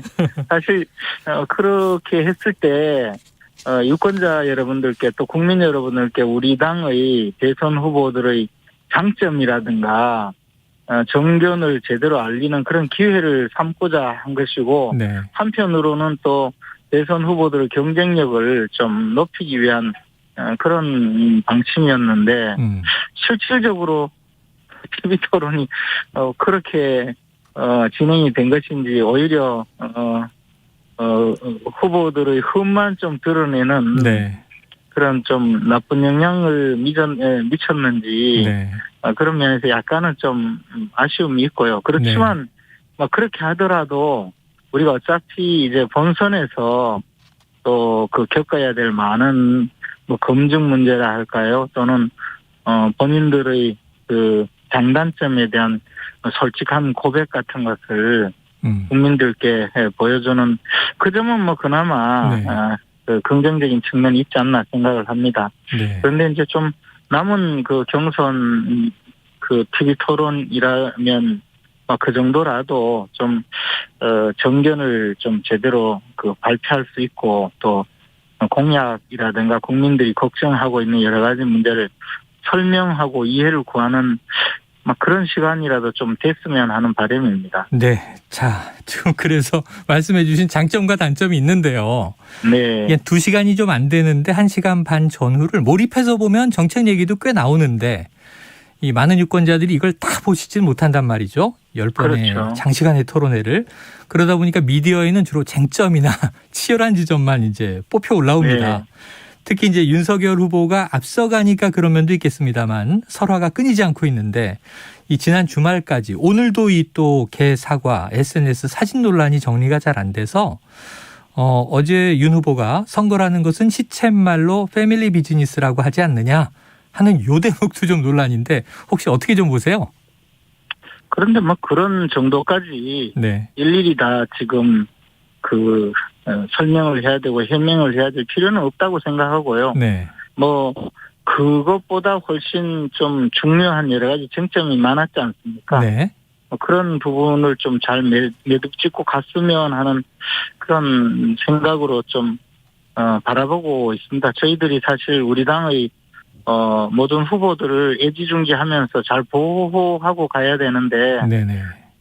이제 당내 경선이다 보니 뭐 그냥 지켜보고 특별히 그 공정성에 문제가 있지 않다면 그냥 계속 진행해 가는 수밖에 없기 때문에 네네. 보고 있는데 말씀하신 그 정도의 뭐 사안들은 뭐 그렇게 중한 사안이라고 볼 수는 없다고 봅니다. 그리고 충분히 또 그런 정도 이야기는 늘 해왔던 것이니까요. 네네. 모든 후보들이. 자, 그렇습니다. 선거라는 네. 것은 시쳇말로 패밀리 비즈니스라고 하지 않느냐. 이 안에 뭐 막말이 들어있거나 망언이 들어있는 것 아니니까 그건 또 이제 유권자들의 해석에 그렇습니다. 맡기고 일일이 해명하지 네. 않고 간다. 자, 그렇다면 조금 이제 중요한 본질은 이 개사과 SNS 논란 전에 사실은 이제 전두환 일부 옹호 발언이었잖아요. 네. 거기에 대한 무게는 좀 최고위원으로서는 어떻게 보고 계십니까? 그런데 이제 그 부분을 오해가 빚어지게 관리를 한 것은 분명히 후보 측의 네. 좀 그 기책 사유가 있는데 사실 이제 그 윤석열 후보는 그동안 이미 알려졌듯이 대학 시절 그 모의 재판에서 네네. 전두환 당시 뭐 보안사령관을 무기징역을 선고한 그런 모의 재판의 판사 역할도 했었고 또 이 문제가 된 그 당시에도 네. 발언 내용이 5.18이나 군사 쿠데타는 뭐 잘못했다고 네네. 명백히 이야기한 내용이지 않습니까? 그런데도 이제 그 민주당 측에서는 광주를 모욕했다 또는 뭐 5.18을 네, 호남 비하다 이런 얘기도 있고. 호남 비하다 이렇게 끌고 가는 것은 네. 저는 그것도 사실은 굉장히 부당한 공격이자 네네. 또 늘 호남의 어떤 민심에 기대서 선거를 치르려는 여당 측의 그 잘못된 태도가 아닌가라는 생각이었습니다. 네. 물론 당연히 그 전두환 그 전 대통령에 대해서 그런 사려 깊지 못한 발언을 한 부분을 비판하고 공격한다면 뭐 그 부분에 대해서는 후보가 책임을 져야 되겠지만 네. 광주와 무관한 사안을 또 광주에 가서 그 전두환 전 대통령의 뭐 비석을 발로 밟으면서 호남을 모욕했다 이렇게 하는 그런 공격 태도도 사실은 저는 뭐 옳지 않다고 봅니다. 네, 그럼 자 윤 후보의 잘못도 이제 있었지만 민주당이 또 거세게 이걸 정치 쟁점화해서 키웠다 이렇게 이제 일부러 네. 악의적으로 지금 확대 재생산하고 있는 거죠. 악의적으로 확대 재생산했다. 계속 이걸 활용하고 있다라고 비판을 해주셨어요. 그러면 윤 후보에 대해서는 이준석 대표가 이 정치 언어가 미숙해서 그렇다. 좀 조속히 처리했으면 좋겠다. 이런 입장을 냈었는데 대략 그러한 이 결에 동감하시는 거네요? 예, 뭐 그런 부분은 사실 이게 어떤 지금 선거철이고 또 책임 있는 대통령 후보의 한 분이잖아요. 그렇죠, 그렇죠. 그런 분이 어떤 정치적 발언을 하고 나서 그에 대해서 다시 해명을 해야 한다면 그 자체가 사실은 벌써 조금 여의도 문법이라고 우리 표현하듯이 정치인으로서의 그 발언 내용으로는 좀 그렇게 썩 좋지는 못한 그 방식이거든요. 해명할 필요 없이 자기완결적으로 이렇게 해서 이런 내용이다라고 하고 네네. 그래서 비판을 받으면 어쩔 수 없는 정도로 가야 되는데 윤석열 후보는 아직까지 일상어를 그냥 쓰듯이 또 가까운 사람이나 자신을 이해해주는 사람들은 막 그런 말을 해도 충분히 이해를 해주거나 뭐 쉽게 말해서 알아듣겠지만 이게 어떤 말을 해도 지금 비난을 할 태세를 갖추고 있는 그런 반대 세력이 득실득실하는 정치판 특히 이제 대통령 선거 국면에서는 좀 더 주의를 기울이고 한마디를 하더라도 자기완결적으로 더 이상 해명이 필요 없는 말만 하시는 것이 좋지 않을까 생각합니다. 김채가 의원님, 그래서 제가 보기에는 정치 언어의 고수, 달인이 누구냐 하면 바로 최고위원님이세요. 때로는 평론의 영역까지 움직이시는데, 근데 윤 후보 발언과 관련해서 이 부동산 원전 정책 두 가지만은 문재인 대통령이 적어도 전두환 전 대통령에게 배웠으면 좋겠다 해서 파장이 있었지 않습니까? 네. 이건 의도된 발언이셨던 거죠? 저 나름대로 우리 후보를 좀 보호해 주려고 물타기를 한 거죠. 물타기를 하고 이제 대신 좀 이제 욕을 먹기로. 그랬는데 뭐 별로 효과가 없었습니다. 효과는 곧바로 없었다. 개 사과 문제가 터져서요. 같이 망했죠. 뭐. 같이 망했다. 이게 개 사과 이 사진과 또 이제 김채고 의원님의 이제 모처럼 이 방탄막을 치셨는데 효과가 없었다. 저는 우리 당의 어떤 후보라도 도와줄 수 있으면 당 지도부 내지 최고위원으로서 좀 불이익을 감수하더라도 돕고 우리 후보를 보호하는 것이 맞다는 생각이거든요. 그건 뭐 어떤 후보라도 마찬가지라고 봅니다. 그런데 앞으로도 우리 당의 지도부 입장에서는 뭐 대선이 끝날 때까지 그렇게 해야 되지 않을까 생각하고 있습니다. 그런데 또 이제 전혀 설화가 없을 것 같은 또 원희룡 후보의 경우에는 이제 부인이자 정신과 의사인 아내분의 소시오패스 논란으로 또 시끌시끌한데 오늘은 시간이 없어서 요거 방어를 부탁드리긴 어렵고요. 지금 조금 전문가의 의견에 저는 잘 모르지만 하여튼 전문가 의견을 존중하고 있습니다. 알겠습니다. 자, 월요일부터 이 모바일 투표가 시작되는 것으로 알고 있는데요. 지금 여론조사 문항에 대한 합의가 없어서 이게 상당히 지금 앞으로 갈등의 이제 핵심이 될 것으로 주목받고 있습니다. 언제까지 정해져야 되는 건가요? 선거관리위원회에서는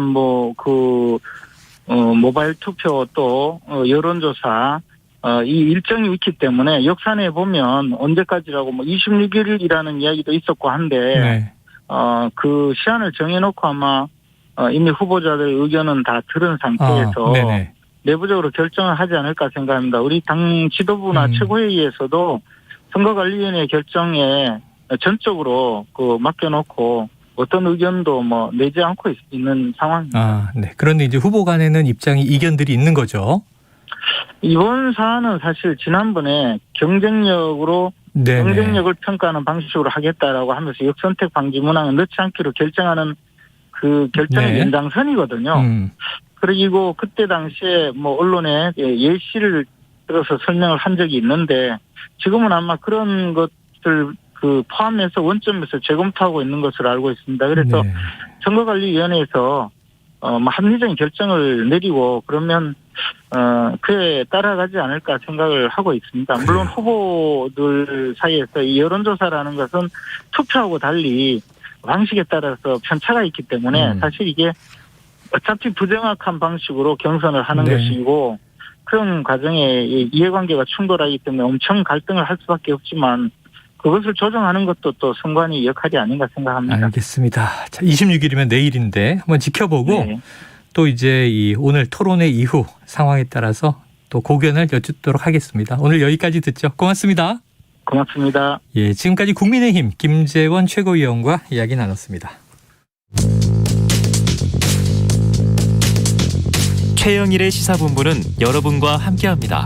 짧은 문자 50원, 긴 문자 100원이 드는 샵 9730. 라디오 어플 콩과 유튜브는 무료로 참여하실 수 있습니다.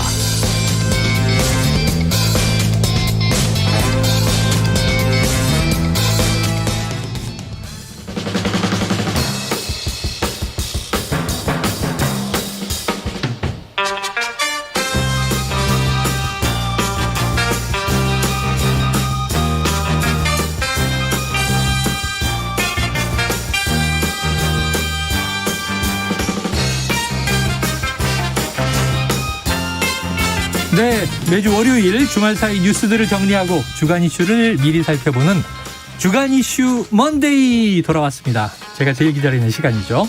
톡 쏘는 사이다처럼 주간 이슈를 해설하는 시사계의 피오나 공주 노영희 변호사님 나오셨고요. 어서 오세요. 안녕하세요. 네, 점심도 못 드시고. 예, 괜찮습니다. 대기실에 아까 과자 드시는 거 보면서 제가 마음이 짠했습니다. 근데 과자를 조금 신선한 걸로 갖다 주시면 너무 옛날 거를 그냥. 제작진 주목해 주세요. 네.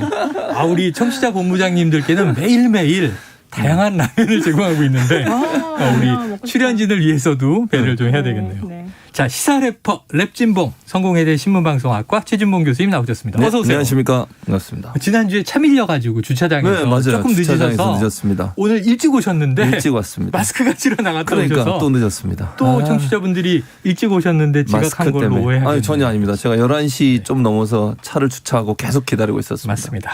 자, 오늘 요 얘기를 좀 여쭤볼게요. 두 분이 워낙 컴비고 커플이신지라 방송가에서 자, 주말 사이 두 분의 정치인의 아내가 뉴스에 오르내렸어요. 첫 번째는 원희룡 국민의힘 경선 후보 부인 정신과 전문의 강윤형 씨인데요. 자, 유튜브 방송에 출연해서 이재명 후보를 겨냥해서 한 말이 크게 논란이 됐는데 설전으로까지 퍼졌어요. 한번 그 대목을 듣고 오겠습니다. 사실은 제가 제 직업 때문에 어떤 특정한 사람들에 대한 그런 얘기를 가급적이나 안 하려고 자제를 많이 하는데요. 지킬과 하이드나 야누스라기보다는 저희는 오히려 약간은 소시오패스나 엔티소셜이라고 얘기하거든요. 정신과적으로는 소위 그 반사회적 성격 장애라고 얘기하는데 공직선거법상의 후보자 비방이나 허위 사실도 분명히 들어갈 것 같고 법적 조치를 검토하고 있는데 지금 협박하는 겁니까? 협박이 아니라 말씀드리는 거예요. 법적 조치 하시라니까요. 이재명 지사가 직접 고발하세요. 이재명 지사가 소시오패스인지 아닌지 알아요? 진단 안 하고 하는 거잖아요. 지금. 이런 사람이 대통령이 되면 발언하겠습니까? 네.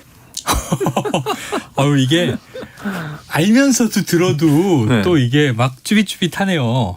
자, 처음에 발언한 강윤형 씨의 목소리는 이제 유튜브 매일신문에 나왔던 이야기고요. 그다음에 이제 현근택 변호사와 원희룡 후보가 방송에서 이제 설전을 펼치는 이야기가 이어졌습니다. 자, 지금 노영희 변호사님. 네. 심리학 하셨잖아요. 네. 한번 소시오패스 얘기가 나왔으니까 전문가적 관점에서 어떻게 들으셨습니까? 저는 임상심리 전공이 아니라 인지심리 전공이어가지고 임상, 인지, 상담 우린 다 모르겠어요. 네, 그쪽의 전문가라고 할 수는 없지만 주서들은 풍월에 의해서 좀 말씀을 드리자면 뭐 이분 정신과 전문의시니까 그분이 하는 말이 얼마나 전문가적 의견으로 들릴 것인가를 그렇죠. 먼저 생각을 해봐야 된다. 그리고 되게 전문 용어를 쓰시잖아요. 안티소셜 이런 거요? 반사회적 성격 장애. 일반적으로 우리가 안 쓰는 얘기죠. 근데 그런 식의 그런 진단을 함부로 하는 거는 제가 알기로는 안 되는 것으로 알고 있어요. 근데 이분이 원래 그런 성격이 아닌데 왜 이렇게 갑작스럽게 이런 식의 발언을 하셨을까 너무 의아스럽고 실망스러웠어요. 아까 주말 동안 두 분의 그 후보자의 아내가 소환됐다고 말씀하셨잖아요. 네네. 원래는 세 분이 소환됐겠죠. 세 분이. 홍준표 의원의 부인까지 뭐 선대위원장, 후원회장. 네. 근데 사실 뭐 김건희 씨는 뭐 그렇다고 치고 제가 뭐 특별하게 그건 없으니까. 근데 이 강윤영 씨에 대해서는 제가 사실은 깜짝 놀랐고 이런 발언하시는 것에 대해서 왜 이렇게 경솔하게 발언하셨을까? 왜냐하면 예전에 그 김모 정신과 의사분이 계셨죠. 그분이 텔레비전에 나온 유명한 연예인을 보고서 어머 경조증이다 이런 얘기를 한 적이 있었잖아요. 그래서 일단 제명된 적이 있어요, 학회에서. 네, 그리고 그 당시에도 진단하지 않은 상태에서 함부로 이렇게 게다가 직접 대면한 적도 없는 의사인데 대면해서 진단하지 않고 그럼요. 저 사람은 무엇이다 이렇게 규정하면 진단하면 안 되는 거죠. 의사윤리에 위반된다. 그래서 지금 이 강윤영 씨가 한 것은 저는 당연히 문제가 매우 크다라고 생각하고 이것을 몰랐을까 본인이? 알면서도 좀 그러지 않았을까? 일부러 다른 노림수가 있는 거 아닐까? 이런 생각이 좀 들었습니다. 그러니까 이게 선거라는 게 무섭다 이런 생각도 들어요. 그러니까 왜냐하면 상대를 공격해서 깎아내려야 하고 우리 후보는 또 지켜 올려야 하고 그러다 보니까 우리가 네거티브냐 검직이냐 이 사이를 맨날 오락가락 하는데 자 그러면은 이제 최진봉 교수님께는 이 원희룡 후보의 주장도 있어요. 그러니까 나는 무조건 아내 편이다 이런 얘기도 있었지만 대통령 후보의 정신건강은 공적인 영역이다. 그러니까 이런 얘기는 과거에도 있었고 할 수 있는 것이다. 어떻게 생각하십니까? 할 수 있는 얘기가 아니죠. 예를 들면 정치인이 공세를 하기 위해서 어떤 발언을 하는 거 그건 또 뭐 제가 볼 때는 그것도 용납하면 안 되지만 어느 정도 납득 가능하다고 봐요. 정치인 상대방의 정치인에 대해서 지금 허용되는 관행적인 선이 있다. 근데 이건 의사잖아요. 정신과 의사시잖아요. 전문가입니다. 전문가가 얘기하게 되면 그거는 진단을 해서 해야 되는 거죠. 그건 직업 윤리에 어긋난다고 봐요. 의사로서의 윤리에. 그러니까 저는 대통령 후보의 정신건강의 공적 영역이니까 그러면 보지도 않고 만나보지도 않고 대화도 안 해보고 그냥 언론에 보도된 내용만 가지고서 그 사람이 소시오패스적 성향이 있다 이렇게 판단 내리면 됩니까? 안 되는 거잖아요.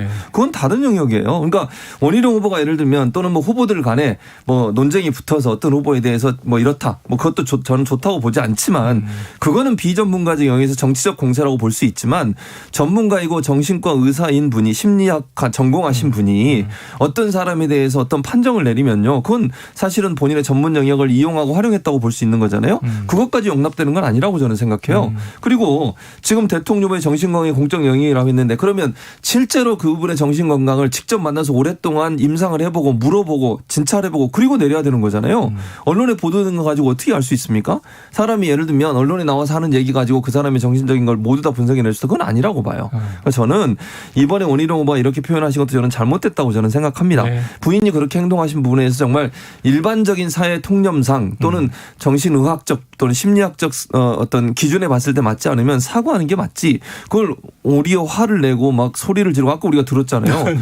저는 깜짝 놀랐어요. 그렇게 소리를 지르면서 본인의 부인을 옹호하시는 거. 물론 뭐 부인이시가 그렇게 할 수는 있지만 너무 심한 표현이었다 저는 그렇게 생각합니다. 네, 오늘 드디어 간만에 MC 진봉 강림하셨네. 감사합니다. 청취자분들이 이 빠른 속사포랩에 감탄하고 있습니다. 자, 그럼 지금 말씀하신 게 정치인들끼리는 최근에도 뭐 의원에게 뭐 선택적 기억 상실이냐 이런 얘기하고 과거에 대통령에게도 뭐 안면인식 장애냐 뭐 치매냐 이런 비판들이 있어서 논란이 시끌시끌해요. 근데 정치인들 간의 이야기고 전문가는 더더욱 이제 이래서는 안 된다 이런 얘기를 했는데 자 이게 노 변호사님한테 그 원희룡 후보의 배우자 지금 이제 논란의 발언이 이제 나온 강윤영 씨의 동생분과 개인적 친분이 있다고 들었어요. 그러면은 집안을 잘 아시니까 그분들의 또 이제 사람됨을 더 잘 아실 거 아니에요. 우리처럼 이제 미디어로만 보는 사람보다 좀 어떤 배경, 어떻게 분석 평가하십니까?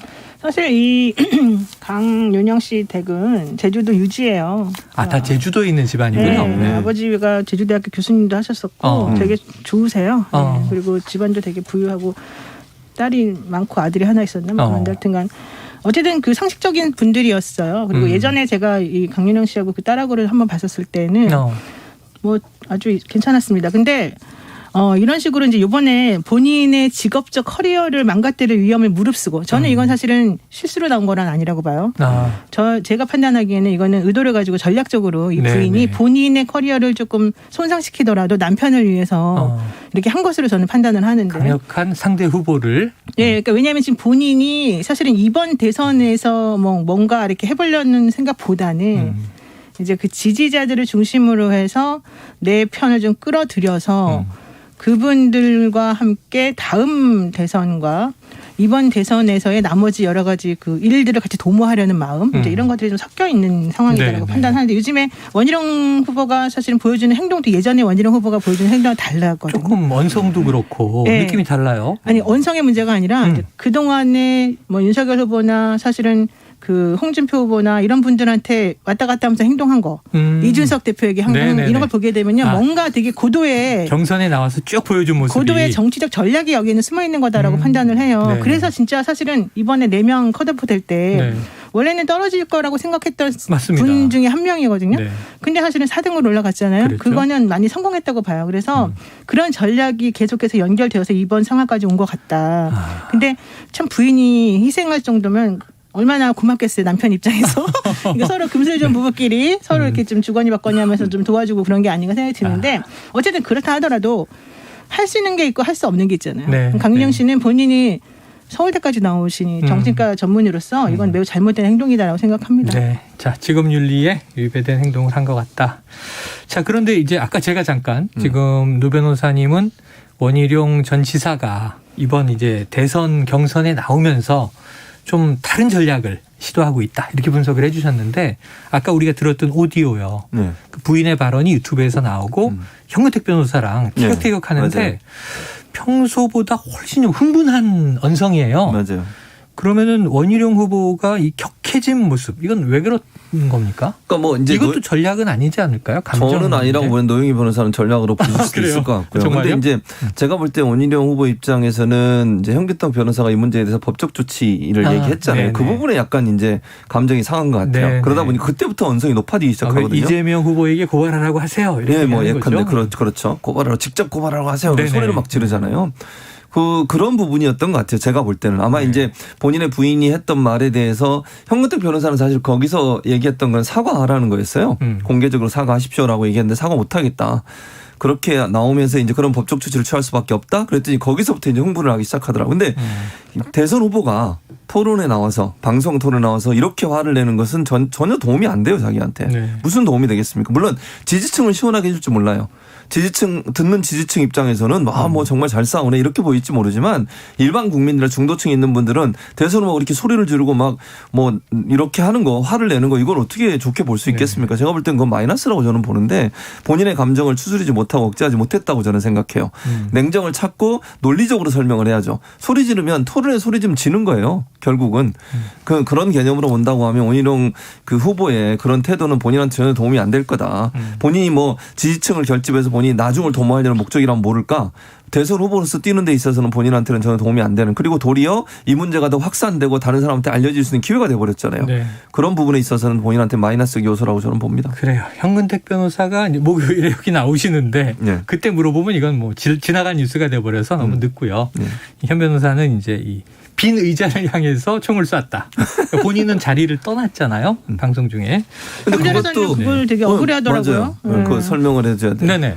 본인이 자리를 뜬 게 아니라 제작진이 일단 잠시 휴정하는 차원에서 좀 떠달라라고 해서 자기가 잠깐 피했다가 한 건데 감정을 가라앉히려고 본인은 못 들어오게 하고 본인이 박차고 나간 사람을 만들어서 그렇지. 매우 억울하다. 현근택 변호사가 먼저 자리를 박차고 나갔다가 아니라 그건 되게 토론에서 미숙한 태도잖아요. 그렇죠. 그렇죠. 근데 그렇게 MBC에서는 왜 사과를 안 하죠? 그렇게 잘못 이해되는 것에 대해서 설명해 줘야 돼. 그리고 저는 원희룡 지사가 그렇게 막 소리를 지르고 그런 게 본인 마음속에서는 저희 와이프가 좀 잘못했다고 생각했기 때문이 아닐까? 오히려 걸렸기 때문에. 네, 오히려 좀 그런 마음이 좀 들었고 막 강영석 변호사가 갑자기 막 떠오르는 거예요.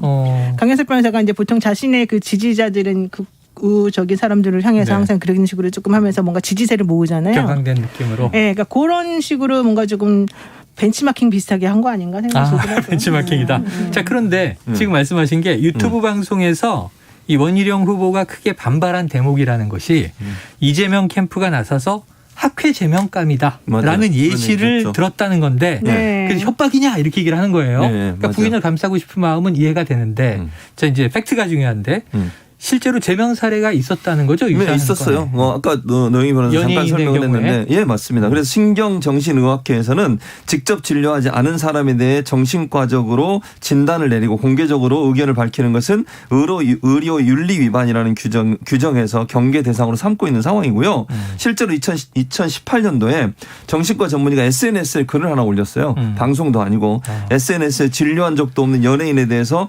경조증이다라는 의견을 냈다가 제명을 당한 적도 있습니다. 그래요, 실제로. 그러니까 화제가 돼서 저도 기사 본 기억이 나네요. 그렇죠. 그러니까 결국은 정신과 의사 선생님들은 비밀 보장도 제일 중요하고요. 환자의 상태를 공개적으로 얘기하는 건 절대로 안 되는 거거든요. 네. 그리고 이 진료라고 하는 게 정신과적 진료는 오랜 시간 동안 얘기해보고 상담해보고 결론을 내리는 거예요. 겉으로 그냥 멀리서 보고 나서 그 사람의 행동 보고 그렇게 결정할 수 있는 문제가 아닌데 그렇게 한 거에 대해서는 제명까지 이르는 그런 심각한 잘못된 행동이다 이렇게 말씀드릴 수 있습니다. 네. 자, 그래서 지금 기사를 보니까 제가 대한신경정신의학회에서 이 강윤정 씨에게 구두로 지적을 했고, 그러니까 구두 경고를 했고 본인이 죄송하다고 답했다. 이 보도를 제가 봤는데 일부에서 기자들에게 팩트 체크를 해보니까 공식적으로 이렇게 된 건지가 아직 확실하지 않아서 정리가 필요하대요. 그건 좀 지켜보기로 하고. 그런데 이제 이재명 후보 측은 어쨌든 사과가 없으면 고발하겠다는 입장인 것 같아요. 법적 조치. 노 변호사님, 법적으로 가면 어떻게 되나요? 저는 사과를 해도 고발하는 게 맞다고 봐요. 사과를 해두고 제일 강하신데요, 강성이. 아니 굳이 사과를 뭐 꼭 안 하면 뭐라고 하고 사과를 하면 봐주고 그러면은 본인이 입은 피해가 뭐 사라집니까? 그게 이제 그냥 지르고 보자는 사람들을 위해서 마치 행동하는 거랑 똑같은 거죠. 우리가 네거티브 얘기하는. 저는 이거는 매우 잘못됐다고 보고 있기 때문에, 그러니까 단순 실수가 아니기 때문에, 그러니까 그냥 일반인이 그냥 얘기를 하다가 자기도 모르게 말이 꼬여가지고 잘못 나오는 경우하고, 그렇죠. 이 건하고는 완전히 차원이 달라요. 이 건은 완전히 마음 먹고서 작정하고서 이 상황에 대해서 본인이 전문가인 것을 전제로 사람들에게 내 말이 맞다. 내 전문가들 견해에 의하면 저 사람 저런 사람이다. 라는 걸 알려주고 설득하려는 의도가 다분히 들어있는 거잖아요. 근데 그거를 갖다가 그냥 사과 한마디로 미안합니다. 이렇게 말한다고 해서 그거를 그냥 넘어가는 거는 저는 옳지 않다고 보고, 사과를 하든 하지 않든 어쨌든 고발이든 고소를 하는 게 맞고, 원희룡 지사가 거기다 대고 이재명 지사 직접 고소하라고 하세요 뭐 이러잖아요. 그럴 필요가 뭐 있어요. 남들이 해주면 되는 거지.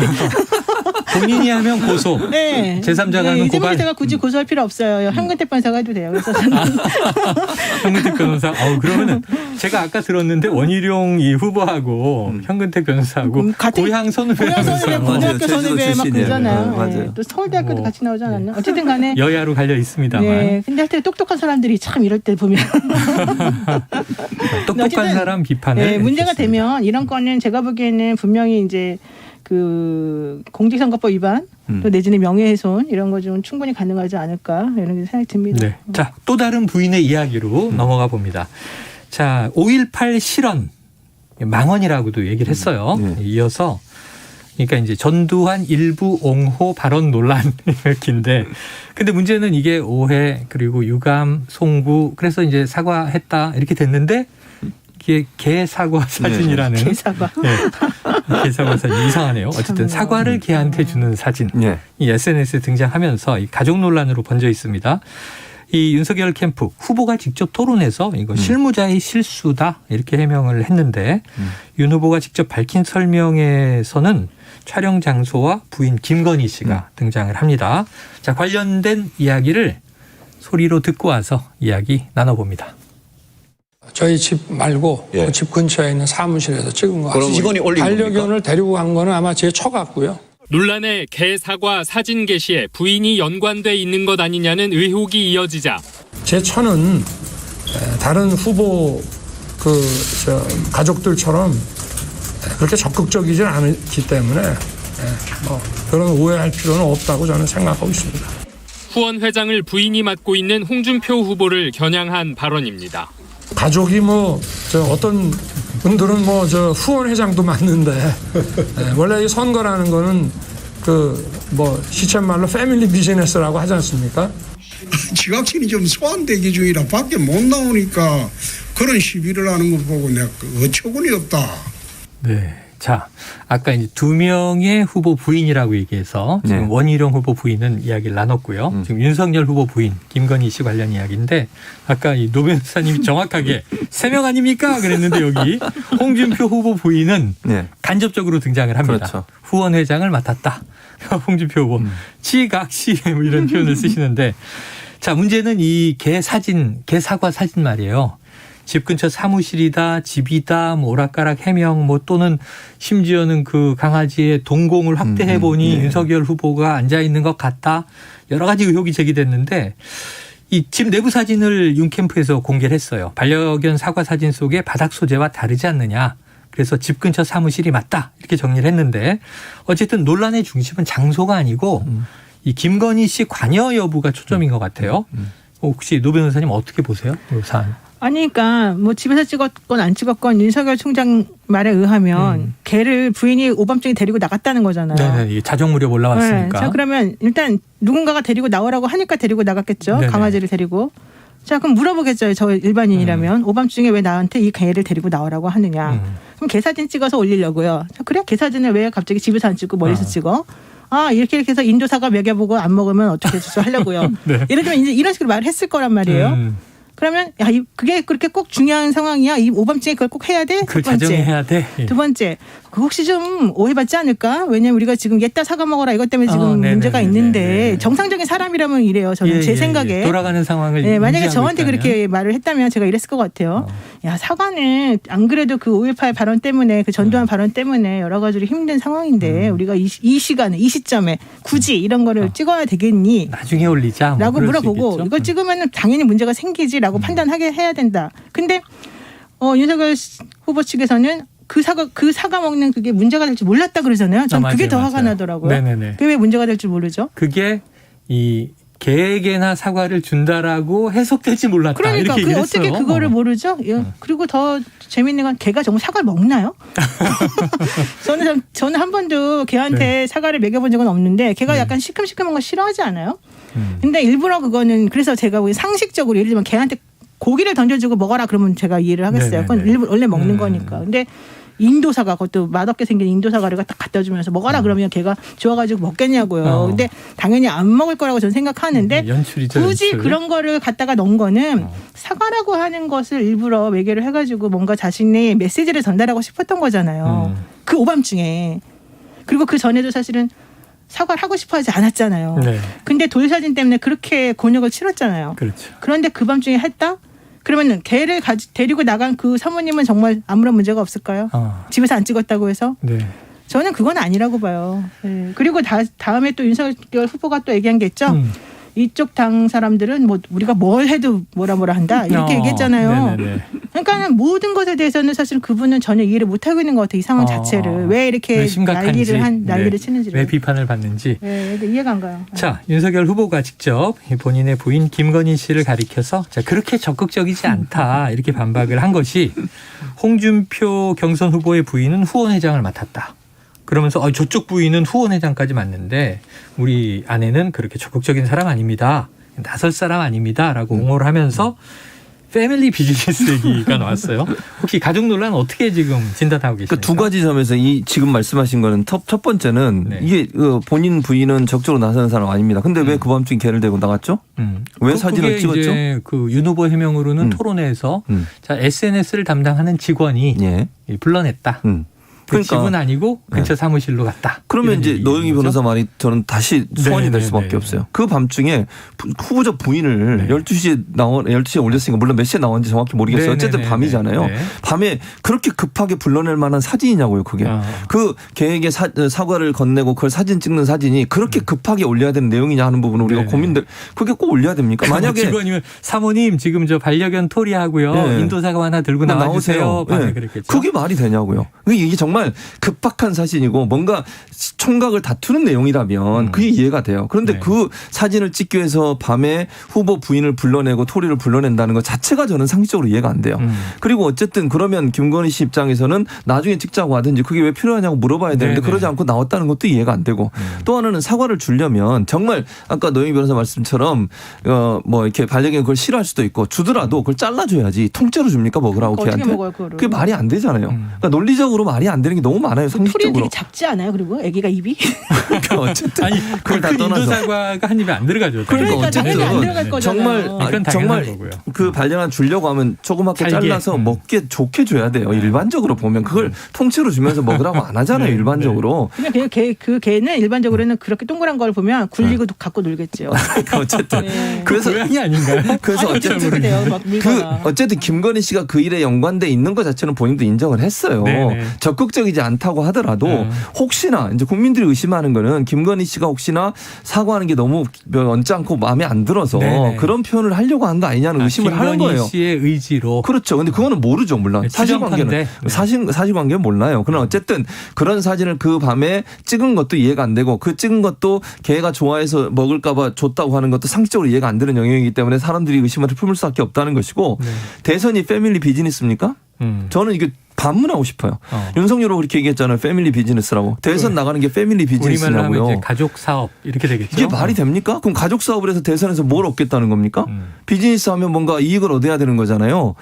사회를 위해서 공헌하러 나오는 거 아닙니까? 대선 후보는? 네. 사회를, 아니, 국가를 위해서 헌신하러 나오는 거 아니에요? 거기서 뭔가 얻는 게 아니고 비즈니스가 아니고요. 헌신하고 봉사하는 자세를 해야 되는 거예요. 비즈니스 하려면 뭔가 또 본인이 이익을 챙겨야 되는 이유도 있을 수 있는 거잖아요. 그렇게 말을 표현하게 되면. 물론 또 이렇게 얘기하면 말꼬리 잡는다고 얘기하실 텐데 어쨌든 그 말 표현도 저는 잘못됐다고 생각해요. 대선이 어떻게 패밀리 비즈니스가 될 수 있습니까? 그 표현도 저는 부적절한 표현이었다 이렇게 생각합니다. 네. 근데 거기서 고양이 얘기는 왜 나왔을까요? 굳이. 고양이 뭐 일단 처먹으라 그랬나 뭐라 그랬죠? 하여튼 뭔지 모르겠는데 되게 오해할 만한 그 해시태그를 붙여가지고. 그러니까 해시태그가 사진은 원래 이제 사과를 가지고 좀 뭐 애완견이나 혹은 돌사진 사과 시리즈를 만들려고 하는 건 자기의 아이디어였고 준 거고 모든 책임과 이 불찰은 자기에게 있다라고 얘기를 했어요. 그래서 이건 정리되는 듯 했는데 그 사진이 말씀하신 대로 사과는 개에게나 줘라라는 의미로 해석될 줄 몰랐다면 해시태그가 저는 이해가 안 가요. 해시태그가 즉으나 처무라 이렇게 써 있는데 즉으나가 누구야? 이건 너무 해석을 해도 누군가를 대상으로 하는 거잖아요. 그렇죠. 여러 가지가 좀 정황이 깔끔하지가 않습니다. 자, 근데 이제 조금 전에 김재호 최고위원하고 통화를 했는데요. 네. 아니 왜 문재인 대통령이 전두환 대통령으로부터 이 어떤 그 원전 문제라든가 이런 것들은 배워야 한다라고 얘기를 했느냐 그랬더니 솔직하게 시인을 하셨는데 아유 우리 당의 후보를 거두려고 나서다 보니 같이 망했다. 같이 망했죠. 그래서 전두환 옹호를 몸으로 지금 막고 있는 상황에서 이 개사진 논란 터지면서 망했다 이렇게 솔직히 자인하시더라고요. 근데 여기에 또 김태호 의원이 말이죠. 윤캠프에 합류를 했는데 맞아요. 자 가슴에 있는 이야기를 하다 보니 그렇다. 앞으로도 실언은 계속될 수 있다. 이건 노 의원님 어떻게 해석하세요? 왜 캠프 인사들이 도움이 안 되는 거예요? 계속될 수 있다는 실언이. 저는 김태우 의원이 정말 솔직한 마음을 표현한 것 같아요. 네. 이게 해결이 안 된다는 거 아닙니까?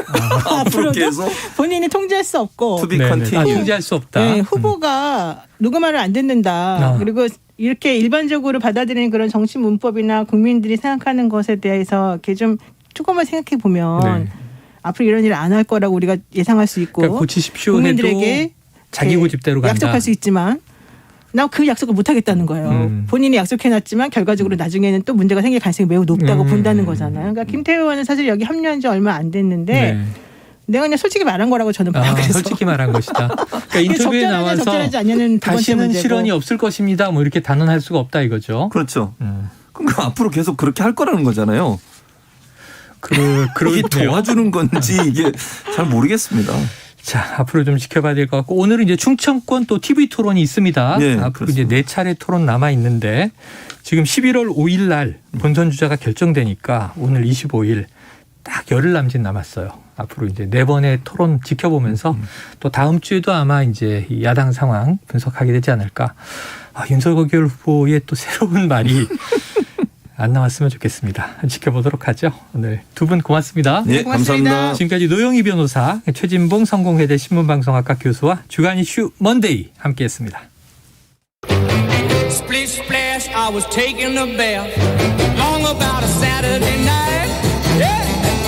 점심 먹고 유쾌한 시사 디저트 한 입. 최영일의 시사본부.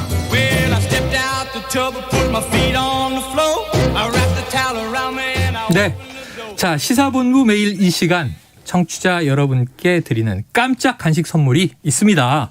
오늘은 컵라면이 아니에요. 손이 가는 새우 과자. 뭔지 아시죠? 제가 어릴 때부터 먹던 바로 그거. 네, 깡 드릴 겁니다. 자, 오늘의 간식. 자, 이 코너 들으시면서 문자로 의견 보내주시는 청취자분들에게 손이 가는 새우 과자 보내드리고요. 짧은 문자 50원, 긴 문자 100원이 드는 샵 9730으로 의견 많이 보내주시기 바랍니다. 자, 오늘의 마지막 코너, 전 세계 지구촌에서 벌어지는 생생한 국제뉴스를 살펴보는 시간이죠. 국제본부 문희정 국제시사평론가 모셨습니다. 어서 오세요. 네, 안녕하세요. 항상 차분하세요. 전 세계가 지금 지구촌이 뭐 엄청나게 빠르게 돌아가는데 네. 첫 번째로 중국으로 가봅니다. 이게 제가 놀란 게 네. 중국 사회주의 국가잖아요. 그렇죠. 그래서 뭐 이제 시장 개방도 돼 있고 뭐 사실 경제적인 거래 막 하지만 토지만은 개인 소유가 안 되고 나라 것이다. 네. 이렇게 알고 있었는데 부동산세가 도입된다. 아니 부동산이 다 나라 거라면서 어떻게 부동산세가 도입되죠? 여기서 말하는 부동산세는 토지 위에 지어진 건물에 부과를 하겠다. 네. 건물은 개인 소유가 되는군요. 그렇습니다. 그래요. 예. 땅은 나라 건데 건물은 개인이 소유한다. 그렇죠. 네네. 예. 자, 23일 중국 전국인민대표대회 전인대 상무위원회가 일부 지역의 부동산세 개혁 업무에 관한 결정을 의결을 하고 공무원에 뭐라고 위임을 했냐면은 세부 시행령을 마련을 하고 부동산 시장 상황을 고려해서 시범 지역을 선정하라 이렇게 위임을 했습니다. 그러니까 한마디로 말해서 부동산세를 도입을 할 건데 어디서부터 도입을 할 건지 그걸 결정을 해라. 그리고 웬만한 불만 없게 잘 마련을 해라. 시범이군요. 시범. 그렇습니다. 예. 자, 말씀하신 것처럼 사회주의 국가인 중국에서는 토지 소유권은 국가에게 있고요. 기업이나 개인은 국가로부터 토지 사용권을 사들여서 건물이나 주택을 지어왔습니다. 네. 그리고 중국 같은 경우에는 원래는 주택을 그 정부가 분배를 해주던 시스템이었는데 집을 그냥 주는 거예요, 나라가. 그렇죠. 예, 그러다가 1998년에 이렇게 직접적으로 집을 주는 대신에 현금 보조금을 지급을 하면서 이때부터 이제 매매를 통해서 집을 사고 팔 수 있게 됐는데요. 문제는 이때 이후로 무려 부동산 가격이 2000% 이상 올랐다는 게 그러니까 정부 당국이 뭐 손을 댈 수가 없는 상황까지 가버린 거죠. 네. 예.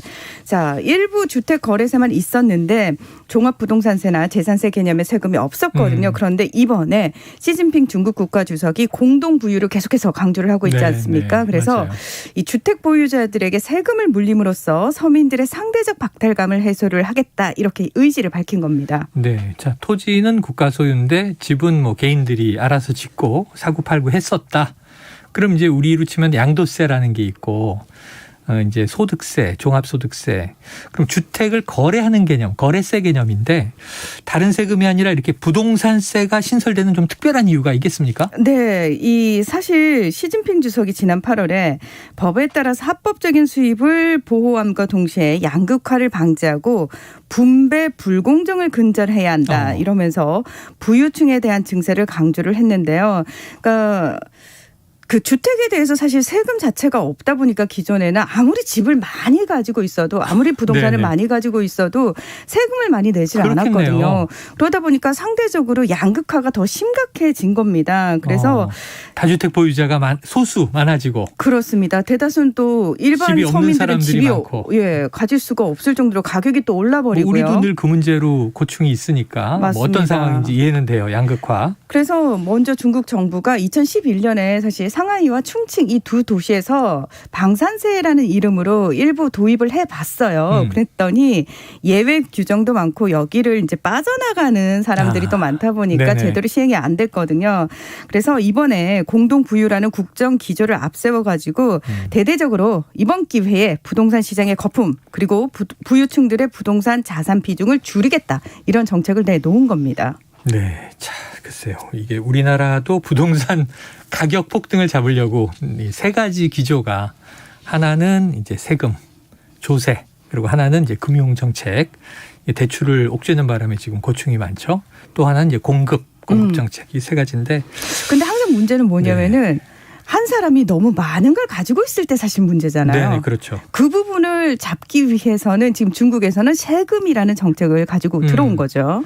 그런데 한 사람이 엄청난 부동산을 보유하고 있는데 거기에 상응하는 세금을 마땅히 내고 보유한다면 그렇습니다. 아 좋다. 네. 뭐라 하겠느냐 그러는데 중국은 이제 부동산세 자체가 없었다고 하니 이제 초입 적용 단계에 어떤 일들이 벌어질까 궁금하기도 하네요.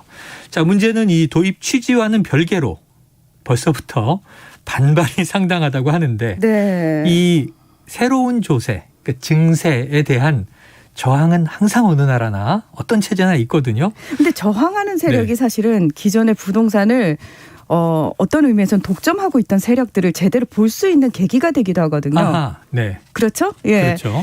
자, 공산당 안팎의 반발이 지금 가장 심각하다는 기사 많이 보셨을 겁니다. 네, 맞아요. 그러니까 다시 말해서 중국의 부유층과 자본가들이 거의 대부분 공산당원과 간부들이었다라는 얘기가 되는 거죠. 네. 그렇습니다. 근데 재밌네요. 또 문제가 뭐냐면 지방정부 수입원의 3분의 1이 부동산 개발업자들로부터 나오던 거였거든요. 이 부분도 살짝 부담스러운 부분이 있다 보니까 네. 애초에는 한 30여 개 도시에서 시범 사업을 하겠다 해서 지금 10개 정도로 쪼그라들었습니다. 그리고 당장 시행은 어렵고 2025년부터나 가능할 것이다. 이런 얘기도 나오고 있고요. 문제는 또 이럴 때 집 가진 사람들, 부자인 사람들은 또 피해가는 방법을 교묘하게 찾아내지 않습니까? 네.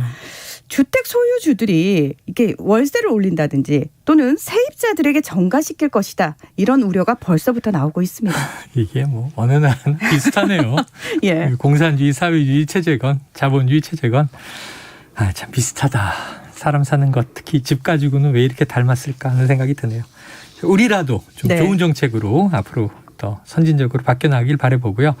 자, 이거 흥미진진한 소식인데 다가오는 주말이 할로윈데이입니다. 네. 관심 있는 분들 벌써부터 어떤 복장할까? 특히 이제 어린 영유아 있는 집들은 어린이집, 유치원 이런 데서 준비해 오라고 하기도 해요. 이게 부모님들 고민이 더 깊으실 것 이게 같아요. 한때는 무슨 겨울왕국의 뭐 엘사, 안나 복장. 네. 저는 올라프를 그렇게 해보고 싶었는데. 어울리실 것 같아요. 똑같다니까요. 잘하면. 자, 그런데 지금 이제 이 오징어 게임이 워낙 오래 유행이다 보니까 예상 맞습니다. 가능한데 네. 미국과 유럽의 일부 학교들은 오징어 게임 복장 금지령을 내렸다. 왜 그런 거예요? 오징어 게임 속 복장하면 두 가지가 있어요. 초록색 체육복을 입거나 네네. 또는 참가자들. 그렇죠. 참가자들이나 또는 그 감시자들이잖아요. 그렇죠. 예. 이 복장을 금지하는 규정을 학생들에게 지금 적용을 하겠다 이런 학교들이 늘고 있는데요. 아일랜드 더블린의 한 초등학교에서 최근 일부 학생들이 이 오징어 게임에 나온 놀이를 따라했다는 신고가 접수된 이후에 학부모하고 교사가 간담회를 열었습니다. 그러면서 이거 금지시키자라고 얘기를 하고 있고요. 스페인 마드리드의 한 초등학교 역시 학부모들에게 이 드라마 시청 금지와 함께 오징어 게임 속의 복장이나 놀이, 행동 등의 규제를 당부하는 안내문을 발송을 한 상태입니다. 뭐 미국 뉴욕주의 3개 학교도 오징어 게임 복장 금지령을 내렸고요. 아예 오징어 게임에 대한 언급 자체를 금지한 학교도 있습니다. 그래요. 자, 뭐 미국, 아일랜드, 스페인, 미국과 유럽이 다 할로윈을 많이 지키는 나라들이 좀 고민인 것 같은데. 네. 자, 오징어 게임 전 세계적으로 화제입니다. 여기에 나온 달고나 뽑기부터 출연자들의 복장. 인기가 이렇게 엄청나다고 하는데 금지령을 내린 이유가 있겠죠? 네, 오징어 게임 원래 성인 관람가 등급이거든요. 그래서 우리나라도 청불 19금이죠. 맞습니다. 그래서 17세 이하 청소년에게 적합하지 않은 내용 포함하고 있다 이런 얘기 나오는데 여기서 말하는 17세는 만이겠죠. 자, 그런데 많은 청소년들이 이미 시청을 했습니다. 네. 그리고 워낙 유명하다 보니까 아이들 입장에서는 따라하고 싶죠. 그래서 게임들과 복장을 따라하는 쪽 아이들도 굉장히 많이 늘어났고요. 근데 문제는 이 폭력 수준이 상당히 끔찍하거든요. 맞습니다. 그러니까 심지어 뭐 살인 축제다라는 표현이 나올 정도거든요. 네네. 그래서 이 정신의학과 이 전문가들이 어린이들과 청소년들의 시청 이거 금지해야 된다. 굉장히 심각하다. 이렇게 계속해서 지적을 하고 있는 상황입니다. 네, 그렇죠. 이해가 되네요. 어린이들이 오징어 게임을 보고 흉내낸다. 그건 문제가 좀 있어 보이는 게. 네. 폭력성 높고요. 선정성도 높습니다. 예. 자, 다음 주제로 넘어가 보죠. 자, 최근 페이스북이요. 자사 컨텐츠가 청소년들의 건강에 유해하다. 이걸 알면서도 조치하지 않았다 이런 비판이 나왔는데 네. 자, 페이스북 내부 고발자의 폭로가 계속 나오고 있다고요? 그렇습니다. 일단 페이스북에서 수석 프로덕트 매니저도 일하다가 지난 5월에 퇴사한 프랜시스 하우겐이 지난 5일 미국 상원에 출석해서 그런 얘기를 했죠. 네. 페이스북이 아이들에게 악영향을 끼치고 사람들 사이에 분열을 조장하며 민주주의를 악화시킨다 이렇게 발언을 했습니다. 뭐 당시에 돈을 벌기 위해서 증오, 폭력, 가짜뉴스 글이 도배되도록 알고리즘을 바꿨다 이런 폭로도 내놨고요. 네. 예. 그런데 이번에는 페이스북 연구진이 2019년과 2020년에 작성한 것으로 추정되는 내부 실태 조사 보고서를 인용을 해서 페이스북이 인종 간의 혐오, 종교 갈등을 조장하는 극단적 선동을 정치적인 이유로 방치했다. 이런 내용이 보도가 된 겁니다. 이건 심각한데요. 근데 네. 이번 폭로도 앞서 내부 고발한 그 같은 인물인가요? 그렇습니다. 이 미국 증권거래위원회에 제출한 보고서 내용인데요. 네.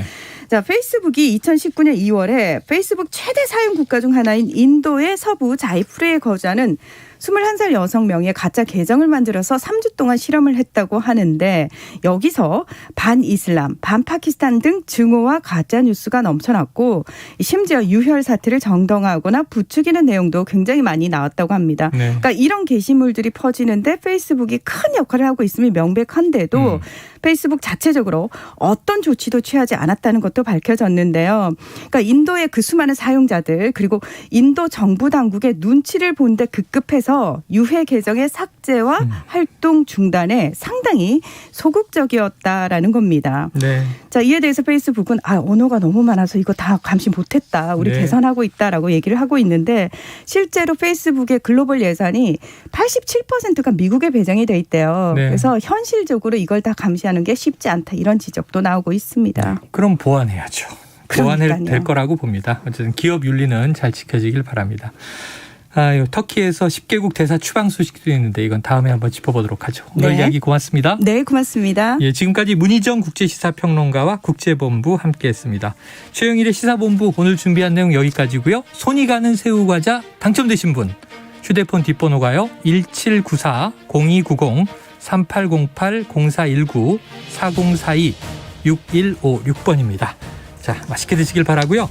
자, 오늘은 마치고 저는 내일 12시 20분에 다시 돌아옵니다. 청취해 주신 여러분 고맙습니다.